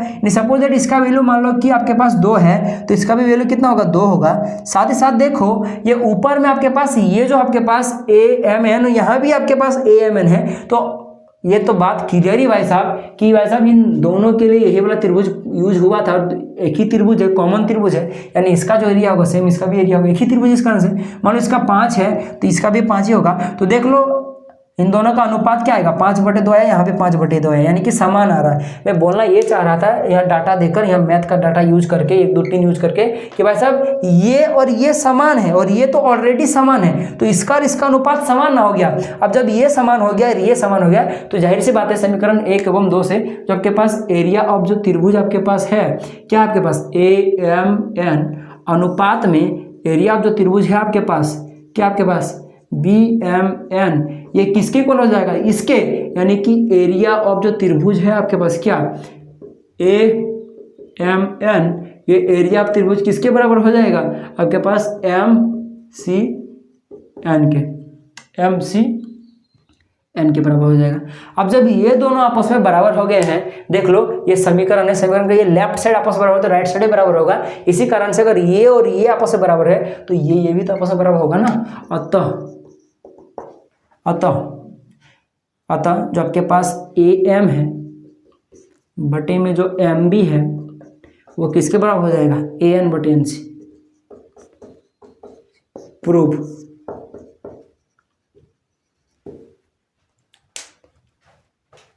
इस प्रकार से इस क्वेश्चन को बना था। आई होप आपको समझ में आ गया होगा, ठीक है। यहाँ तक तो सबको समझ में आ गया होगा, बस ये वाला लाइन तो आपको याद रखने में थोड़ा दिक्कत हो सकता है। याद रखने का मतलब मैंने समझा दिया, कोई भी 2 पैरेलल लाइन है उसके बीच में अगर मान लो कि 2 त्रिभुज अगर बना हुआ है और दोनों त्रिभुज अगर मान लो एक ही आधार है तो उनकी जो आपका क्षेत्रफल होगा वो समान होगा, क्योंकि उसका ऊंचाई क्या होता है हमें समान ही होगा, क्योंकि ये पैरेलल लाइन में बना हुआ है। साथ ही साथ देख लो बेस समान है, तो 1/2 इंटू आधार गुना ऊंचाई के अकॉर्डिंग दोनों का एरिया जो होगा वो समान ही होगा। समझे क्या जी, बुझाया? तो इस प्रकार से इस क्वेश्चन को बनाना था, ठीक है। तो चलिए हम लोग आगे बनाते हैं। इसको स्क्रीनशॉट ले लो, आप लोग ले लो, 1 मिनट रुकना, हाँ अब ले लो, चलो ठीक है। देखो अब जो त्रिभुज वाले चैप्टर का नेक्स्ट क्वेश्चन है, आई नो कि अगला क्वेश्चन थोड़ा हैप्टिक था पर बहुत ही अच्छा प्रश्न है, एक बार रिपीट करके देख लो और वीडियो को थोड़ा स्पीड करके देखो, जल्दी पार हो जाएगा। अब 6 नंबर क्वेश्चन है ना, हाँ चलो आज के इस वीडियो का 6 नंबर का प्रश्न ये भी त्रिभुज चैप्टर से है, जो कि है आपके पास। देखो ये भी क्वेश्चन बहुत बार पूछा गया है, 2012 में, 14 में, 16 में, 18 में, बहुत इंपॉर्टेंट है। लिखा कि सिद्ध कीजिए कि यदि किसी त्रिभुज की एक भुजा का वर्ग अन्य 2 भुजाओं के वर्गों के योग के बराबर हो तो पहली भुजा का समकोण समकोण होता है, 90 डिग्री होता है, ठीक है। मतलब आपके पास, हाँ बार बार ये लाइन कहाँ जा जाता है, तो बात है फोकस करना पड़ता है ना वहाँ पे बार बार, तो इस कारण से देना पड़ता है, ठीक है। क्वेश्चन में कि मान लो कोई आपके पास एक त्रिभुज है, क्या है, त्रिभुज है, त्रिभुज है, कोई दिक्कत है, त्रिभुज दिख रहा है ना, ज़्यादा कुछ दिख रहेगा, हाँ ठीक है। चलो तो नामकरण कर देता हूँ, मानो इसको A, इसको B, इसको मैं C मान लेता हूँ, ठीक है। कोई भी एक भुजा जो सबसे पहली भुजा मान लो, इसको मैं सबसे पहली भुजा मान लेता हूँ, इसी को, ठीक है। क्या मान लेता है, इसी को। तो जो AC का वर्ग है वो बाकी 2 भुजा यानी कि जो BC है और जब के पास AB है इनके वर्गों के योग के बराबर होता है। अगर है, होता है माने अगर है, क्वेश्चन में दिया कि ये चीज तो दिया हुआ है कि जो पहली भुजा उसके वर्गों का योग बाकी 2 भुजाओं के वर्गों के योग के बराबर है, तो सिद्ध कीजिए जो पहली भुजा है उसका सम्मुख कोण, पहली भुजा किसको माने थे हम लोग, AC को माने थे, तो इसका सम्मुख कोण ये वाला हो जाएगा, सामने वाला ये क्या है, समकोण है, यानी कि 90 डिग्री है। सबको पता है ये पाइथागोरस प्रमेय है, कर्ण स्क्वायर बराबर में लंब स्क्वायर प्लस आधार स्क्वायर। और ये पाइथागोरस प्रमेय मैंने क्लास 10 में त्रिकोणमिति चैप्टर नंबर में भूख भूख के बोला था कि ये वाला जो आता है ये सिर्फ आपका समकोण त्रिभुज के लिए एप्लीकेबल है। तो जाहिर सी बात है भाई साहब, ये कर्ण का सामने वाला भुजा जो होगा मतलब सम्मुख कोण जो होगा 90 होगा, क्योंकि समकोण त्रिभुज है। अब इसको सिद्ध कैसे करें भाई साहब, बोलो सिद्ध कैसे करें? तो सबसे पहले डायग्राम बनाते हैं। चलो अच्छे से बनाते हैं डायग्राम को, मेरे पास है डायग्राम बनाने के लिए, ठीक है। देखो सेट स्क्वायर है मेरे पास कुछ इस प्रकार से। ये डायग्राम बड़ा अच्छा से बनेगा, क्योंकि अगला बार सीखा मैंने डायग्राम अच्छा से नहीं बन रहा था तो बहुत दिक्कत हो रहा था, ठीक है। रुको रहे हिलना नहीं, ये रहा 1 नंबर डायग्राम बनाए तो देखो, ठीक है। इसको मैं ए मान लेता हूँ, इस कोना को, इसको बी, इसको सी, ठीक है। दिया है मान लो पहला वाला भुजा ये वाला AC है, ठीक है। दिया है AC का जो स्क्वायर है वो AB का स्क्वायर और जो BC का स्क्वायर है उसके योग के बराबर है, ठीक है। देखो समीकरण नंबर 1 मान लो, यूज करना पड़ेगा आगे इसलिए, ठीक है। समीकरण क्यों मानते हैं हम लोग, आप लोग को पता है किसी को? सर ये मैथ का रूल नहीं है, नहीं मानोगे तो नहीं बनेगा। पर होता है क्या है कि एग्जामिनर को कॉपी चेक जब करता है ना वो, तो आप लोग जो लिखते हो ना कि समीकरण 1 से, तो फटाक से समीकरण 1 दिखता है, उसको हाईलाइट दिखता है कि अच्छा यहाँ से लिखा हुआ है बच्चा। वरना अगर एग्जामिनर को सोचना पड़ा, दिमाग लगाना पड़ा क्वेश्चन कैसे लिखा, कहाँ से आया, ठीक है। हाँ देखो, तो अब यहां दिया हुआ है तो सिद्ध करना है कि जो आपके पास कोण जो B है वो क्या आपके पास समकोण, या फिर लिखो 90 डिग्री है, ठीक है। कोण भी हो रहा है 90 डिग्री, ठीक है, सिद्ध करना है। तो कैसा सिद्ध करेंगे, सबसे पहले कुछ रचना करेंगे। अब इसमें क्या रचना करेंगे, तो देखो भाई साहब एक काम करता हूं मैं, सेम इसी के एक ऐसा त्रिभुज में ड्रॉ करता हूं, आपको दिख रहा है यहाँ पे, हाँ दिख रहा है। एक मैं ऐसा त्रिभुज ड्रॉ कर रहा हूँ, देखो अभी मैं ड्रॉ करने वाला हूँ, ठीक है। एक मैं फिर से एक त्रिभुज ड्रॉ कर रहा हूं, देखो। और ये ऐसा त्रिभुज है ना, मैंने ऐसा त्रिभुज ड्रॉ किया, ठीक है। इसको मैं डॉटेड लाइन से दिखाता हूं, क्योंकि मैंने खुद से ड्रॉ किया हुआ इस कारण से, ठीक है। हाँ, एक मैंने ऐसा त्रिभुज ड्रॉ कर लिया, नामकरण कर देता हूँ। ये आपके पास P है, ये आपके पास Q है, ये C इसके लिए, ठीक है, और ये Q इसके लिए, Q हो गया, R हो गया। ऐसा त्रिभुज ड्रॉ किया जिसमें आपके पास ये जो AB था सेम उसी के जैसा मैंने PQ रखा हुआ है, यानी अगर इसका साइज 5 है तो मैंने इसका भी साइज 5 रखा हुआ है। यानी मैंने जो ड्रॉ किया, रचना जो मैंने किया है कि एक त्रिभुज PQR की रचना की, जिसमें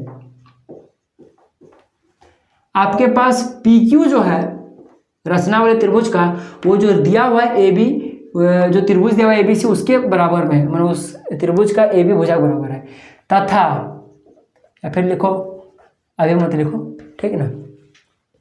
और जो आपके पास ये जो रचना किया त्रिभुज उन्होंने, उसका जो आपके पास QR है वो आपके पास जो दिया हुआ है BC उसके बराबर है, ठीक ना। जो आपके पास QR है वो किसके बराबर में है, BC बराबर में।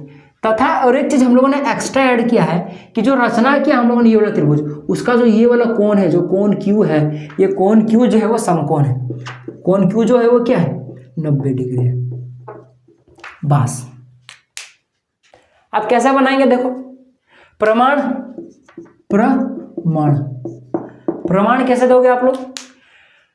तो सबसे पहली बात क्या करेंगे हम लोग, ये जो रचना की हम लोग त्रिभुज, हम लोग उसको पकड़ेंगे, ये PQR को पकड़ेंगे। डायरेक्ट लिखता हूं प्रमाण समकोण त्रिभुज PQR में, क्योंकि भाई साहब हम लोगों ने जान कैसा ड्रॉ किया है कि इसका ये वाला कोण क्या हो जाए, 90 हो जाए। अब जब ये कोण 90 है, किसी भी त्रिभुज का अगर एक कोण 90 होता है तो वो समकोण होता है, इसलिए मैं यहाँ पे लिख सकता हूँ समकोण त्रिभुज PQR, कोई गलत तो है नहीं, ठीक है। मैं जो आपके पास पाइथागोरस प्रमेय होता है उसका हम लोग यूज करेंगे हम लोग। तो पाइथागोरस प्रमेय के अकॉर्डिंग जो कर्ण होगा, जाहिर सी बात है 90 डिग्री के सामने वाला भुजा क्या होगा, कर्ण होगा। पी आर जो होगा कर्ण होगा, तो पी आर का जो स्क्वायर होगा, जाहिर सी बात है जो आपके पास क्यू आर है, या फिर मैं डायरेक्ट बोलूँ जो आपके पास पी क्यू है, जो पी क्यू का जो स्क्वायर हो जाएगा और जो आपके पास क्यू आर का जो स्क्वायर हो जाएगा उसके वर्ग के बराबर हो जाएगा। किसी को कोई दिक्कत? अभी तक कोई दिक्कत है नहीं। कहाँ से हम लोग ये वाला लिखे हैं? पाइथागोरस से, पाइथागोरस प्रमेय से। ये कहाँ से है? पाइथागोरस प्रमेय से। ठीक है, यहाँ तो समझ में आ गया। या हम लोग इसको ऐसा लिख सकते हैं, पी आर स्क्वायर बराबर में पी क्यू का वैल्यू है, जो कि आप लोग जानते हो पी क्यू जो है वो किसके बराबर में? ए बी के बराबर में, इस त्रिभुज के। तो मैं पी क्यू की जगह पे ए बी का स्क्वायर लिख सकता हूँ। किसी को समझ में आया बताओ? ऐसा लिखता हूँ, ब्रैकेट नहीं देता हूँ, डायरेक्ट दिखेगा ए बी का स्क्वायर। देखो पी क्यू अगर आपस में पी क्यू यदि आपस में बराबर है, पी क्यू यदि आप पी क्यू जो है मतलब पी क्यू जो है ए बी के बराबर है, तो जाहिर सी बात है पी क्यू का जो स्क्वायर हो जाएगा वो ए बी के स्क्वायर के बराबर होगा कि नहीं? जैसे देख लो पी क्यू का मान अगर 5 रख लेते हो, ए बी का अगर मान 5 रख लेते हो, तो दोनों का अगर स्क्वायर कर दोगे तो 5 का स्क्वायर कितना जगह 25 बराबर होगा कि नहीं? तो आप लोग अगर पी क्यू और ए बी आपस में बराबर है तो पी क्यू का स्क्वायर ए बी के स्क्वायर के बराबर होगा। तो आप लोग इसको ऐसे लिख सकते हो, पी क्यू को ए बी स्क्वायर लिख सकते हो। साथ ही साथ उसी प्रकार क्यू आर को आप लोग लिख सकते हो बी सी का स्क्वायर। किसी कोई दिक्कत? अब बात रहा भाई साहब ये आया कहाँ से, तो लिख दो यहाँ पे कहाँ से आया? रचना से, क्योंकि हम लोगों ने ऐसा रचना किया ही है एक त्रिभुज का जिसमें आपका ये वाला भुजा इसके बराबर हो, ये वाला भुजा इसके बराबर और ये वाला कोण 90 हो। ठीक है, तो डायरेक्ट लिख दो रचना से, रचना से। ठीक है, इसको आप लोग समीकरण नंबर 2 मान लो।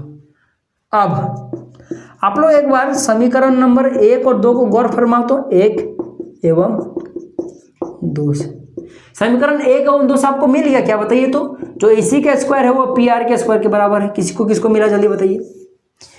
आप लोग देख सकते हो यहाँ पे जो आपके पास इस समीकरण नंबर 1 में जो आपके पास इस साइड में आपके पास क्या है? ए बी स्क्वायर प्लस में बी सी स्क्वायर। इधर भी a b square plus b c square है, यानी कि राइट हैंड साइड समीकरण नंबर 1 और 2 का बराबर है। तो जाहिर सी बात है समीकरण नंबर 1 और 2 का लेफ्ट हैंड साइड पे आपस में बराबर होगा। तो वही में लिखा है कि ए सी स्क्वायर बराबर में पी आर स्क्वायर। और मैं इसको ऐसे लिख सकता हूँ, ए सी स्क्वायर बराबर पी आर स्क्वायर को ए सी बटे में मतलब ए सी बराबर में पी आर लिख सकता हूँ। ठीक है, इसको समीकरण नंबर 3 मान लो।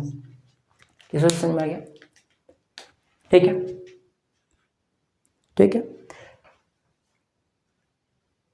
अब क्या करेंगे हम लोग? तथा त्रिभुज, अब फिर से हम लोग पकड़ लेते हैं ए बी सी। मैं जान के धीरे धीरे बता रहा हूं। और त्रिभुज पी क्यू आर में अब हम लोग अगेन क्या करेंगे? त्रिभुज ए बी सी और पी क्यू आर को लेंगे। सब कुछ समझ में आएगा क्यों ले रहे। सो एक बार प्रमाण पर पहुंच जाए, एक बार हम लोग को एक बार हमारे पास रिजल्ट आ जाए, एक बार रिजल्ट आ जाए तो आपको ऑटोमेटिकली समझ आएगा कि हम लोगों ने क्यों इसको पकड़ा हुआ है। ठीक है, तो हम लोग इन दोनों त्रिभुज को पकड़ते हैं। तो इन दोनों त्रिभुज जैसे हम लोग पकड़ेंगे वैसे आप लोग देख सकते हो कि जो त्रिभुज आपके पास ए बी सी और जो पी क्यू आर है उसमें से कुछ चीजें इक्वल है। क्या क्या इक्वल है? तो जो आपके पास त्रिभुज जो ए बी सी, इसका जो ए बी है, ए बी जो है वो किसके बराबर में? इस त्रिभुज के आपके पास पी क्यू के बराबर में है। साथ ही साथ इस त्रिभुज का आपके पास जो बी सी है वो किसके बराबर है? उस त्रिभुज के आपके पास क्यू आर के बराबर है। आपको कैसे पता चल रहा है? सब हम लोग को रचना से प्राप्त पता चल रहा है, रचना से प्राप्त चल रहा है। तो चलो मैं यहाँ पे लिख देता हूँ, रचना से हमें पता चल रहा है। साथ ही साथ देख लो समीकरण नंबर 3 से हमको पता है कि जो ए सी वो किसके बराबर में? आपके पास पी आर के बराबर में। ठीक है, तो इसी किसके बराबर है? पी आर के। कहाँ से? समीकरण नंबर 1 से देख लो आप लोग, समीकरण 1 नहीं 3 से देख लो, समीकरण 3 से। आप बता, आप लोग यहाँ पे आपको पता होगा क्लास 9 थोड़ा सा याद करो, आप लोगों ने सर्वांग समता का नियम पढ़ा हुआ है कि अगर मान लो कोई दो त्रिभुज है, उसका अगर तीनों भुजा अगर समान है, संगत तीनों भुजा समान है। संगत का मतलब ये है कि अगर ये वाला भुजा है तो इसका संगत ये वाला है, तो ये दोनों भुजा संगत होंगी। ये वाला संगत होगा, ये वाला भुजा संगत होगा, ये वाला कोण संगत होगा, ये कोण संगत होगा, ये कोण संगत में समझ में आ गया ना? ठीक है, तो इसीलिए आप लोग को देखा है कि ए बी और आपके पास पी क्यू बराबर है, आपके पास बी सी और आपके पास क्यू आर बराबर में है। और हम लोगों ने देखा था, हम लोगों ने सिद्ध किया था कि जो ए सी है वो किसके बराबर में है? पी आर के बराबर में है। यानी कि तीनों भुजाएं संगत, तीनों भुजाएं दोनों त्रिभुज के आपस में बराबर है। तो जाहिर सी बात है एस एस एस सर्वांग समता कसौटी से जो आपके पास त्रिभुज जो आपके पास ए बी सी है वो समरूप होगा त्रिभुज पी क्यू आर के। अब समझ में आ गया आपको हम लोगों ने क्या किया। हम लोगों ने जान के एक इस त्रिभुज के समरूप मतलब सर्वांगसम एक ऐसा त्रिभुज ड्रॉ किया। डायरेक्ट तो बोला नहीं कि वैसे भी ये त्रिभुज इसके सर्वांगसम है, वो तो आपको सिद्ध करना पड़ेगा ना। तो बस हम लोगों ने इतना बोला कि जो ये वाला त्रिभुज है उसके जस्ट ऐसा त्रिभुज ड्रॉ किया जिसका ये वाला जो त्रिभुज है इसका ये वाला भुजा और जो हम लोगों ने ड्रॉ किया उसका ये वाला भुजा और जो दिया हुआ ये त्रिभुज का ये वाला भुजा और जो ड्रॉ किया उस त्रिभुज का ये वाला भुजा आपस में बराबर है। और साथ ही साथ ये कोण क्यों जो होगा ये समकोण है। हम लोगों ने एक ऐसा त्रिभुज ड्रॉ किया, ठीक ना, जान के ड्रॉ किया। क्यों ड्रॉ किया? ताकि हम लोग क्या कर सकते हैं कि ये वाला त्रिभुज जो ड्रॉ किया और जो त्रिभुज हम लोगों ने क्वेश्चन में दिया हुआ है इन दोनों को हम लोग क्या कर सकते हैं, सर्वांगसम कर सकते हैं। और जैसे ही सर्वांगसम हो जाएगा, जाहिर सी बात है सर्वांगसम का मतलब क्या है कि सर्व अंग समान, इसका सब कुछ समान है, एरिया भी समान है, प्रत्येक सम्मुख कोण सम्मुख भुजा सब समान। अभी थोड़ी देर पहले देखा था सम्मुख कोण सम्मुख भुजा सभी का सभी समान होगा। तो जाहिर सी बात है जब ये त्रिभुज और ये त्रिभुज आपस में क्या हो गया, समरूप सर्वांगसम हो गया, ठीक ना, तो जाहिर सी बात है अतः जो आपके पास कोण Q होगा वो किसके बराबर हो जाएगा, कोण B के बराबर में हो जाएगा, कोण B के बराबर हो जाएगा। और ये किसके बराबर होगा, 90 डिग्री बराबर हो जाएगा। कहाँ से, CPCT। इसको यहाँ पे लिख लीजिएगा आप लोग साइड में, CPCT। इसका फुल फॉर्म क्या होता है कमेंट करके बताइएगा। बेसिकली ये तब लिखा जाता है जब हम लोग क्या करते हैं, कोई सर्वांगसम त्रिभुज जब हम लोग का होता है उससे कोई चीज़ उठाते हैं तब लिखते हैं, ठीक है। तो ये सर्वांगसम त्रिभुज उठाए ना, आप लोग को दिख रहा है, थोड़ा देखो मैं, हाँ दिख रहा है, काफ़ी दिख रहा है। तो CPCT से, ठीक है। तो यहाँ से पता चल गया कि जो कोण D है वो क्या हो गया, समकोण हो गया। क्यों? क्योंकि हम लोगों ने कोण Q क्या आपका 90 डिग्री, तो जाहिर सी बात है कि ये भी कितना होगा, 90 लिख लेना आप लोग, ठीक ना। तो क्या हो जाएगा, जाहिर सी बात है कोण B भी क्या होगा आपका 90 डिग्री होगा, ठीक है। तो हम लोगों ने सिद्ध कैसे किया, क्यों ड्रॉ किया, किस प्रकार से ड्रॉ किया, ये तो समझ में आ गया। जान के हम लोगों ने समरूप किया था कि ये कोण आपस में बराबर हो जाएगा और ये 90-90 हो जाए तो आपका प्रूफ हो जाएगा, ठीक है। हम लोगों ने सर्वांगसम कैसे किया, हम लोगों ने भाई साहब देखा है कि ये और ये वाला भुजा क्या है, ये वाला भुजा और ये वाला भुजा आपस में बराबर, ये वाला भुजा ये वाला भुजा आपस में बराबर है। तो हम लोग को पता है कि एक ऐसा सर्वांगसमता कसौटी होता है जिसमें आपके पास ये वाला भुजा और ये वाला भुजा, ये वाला भुजा और ये वाला भुजा, ये वाला भुजा ये वाला भुजा आपस में समान हो जाए तो ये दोनों क्या हो जाएगा, सर्वांगसम हो जाएगा। सर्वांगसम हो जाएगा तो हमारा खेल हो जाएगा, हमारा काम हो जाएगा। तो सर्वांगसम करने के लिए हम लोग यही वाला कसौटी का उपयोग करेंगे क्योंकि ये करना आसान है, क्योंकि हम लोग आराम से हम लोग AC बराबर में PR कर सकते हैं। देख लो कैसे किए हम लोगों ने, ठीक है। इसका उपयोग करके आराम से AC बराबर में PR निकाल सकते हैं। और ये निकल गया तो बस ऐसे ऐसे सर्वांगसमता करके हम लोग बराबर निकाल लेंगे, समरूपता सर्वांगसमता का यूज करके आराम से निकाल लेंगे तो हमारा कोण Q कोण B के बराबर हो जाएगा। तो इस प्रकार से हमारा आज का जो वीडियो था ये समाप्त होता है। आपका त्रिभुज वाला चैप्टर और वो चैप्टर दोनों खत्म हो गया। मैंने बहुत अच्छे से बताया है क्योंकि चैप्टर 6 जो है ये जो त्रिभुज वाला है ये बच्चा को समझ में जनरली नहीं आता है, ठीक ना। तो इस कारण से मैं क्या करना है, जान के इसको लेट से बताया, 30 मिनट 40 मिनट कर करके, 30 मिनट 40 मिनट तो नहीं गया होगा, 20 से 25 मिनट के हार्डली गया होगा। एक एक क्वेश्चंस को मैंने उतना देर डिस्कस किया हुआ है। वीडियो थोड़ा लंबा होगा मुझे पता है, पर आपके लिए यूजफुल है, ठीक है। नंबर बाहर नहीं जाएगा, ठीक है। तो मिलेंगे अगले वीडियो में। तो आपको क्या करना है भाई साहब, सब्सक्राइब कर लो, ठीक है। और अपने दोस्तों तो जरूर शेयर करो ताकि वो भी पढ़ पाए, ठीक है। तब तक के लिए जय हिंद, जय भारत और आपका दिन शुभ हो।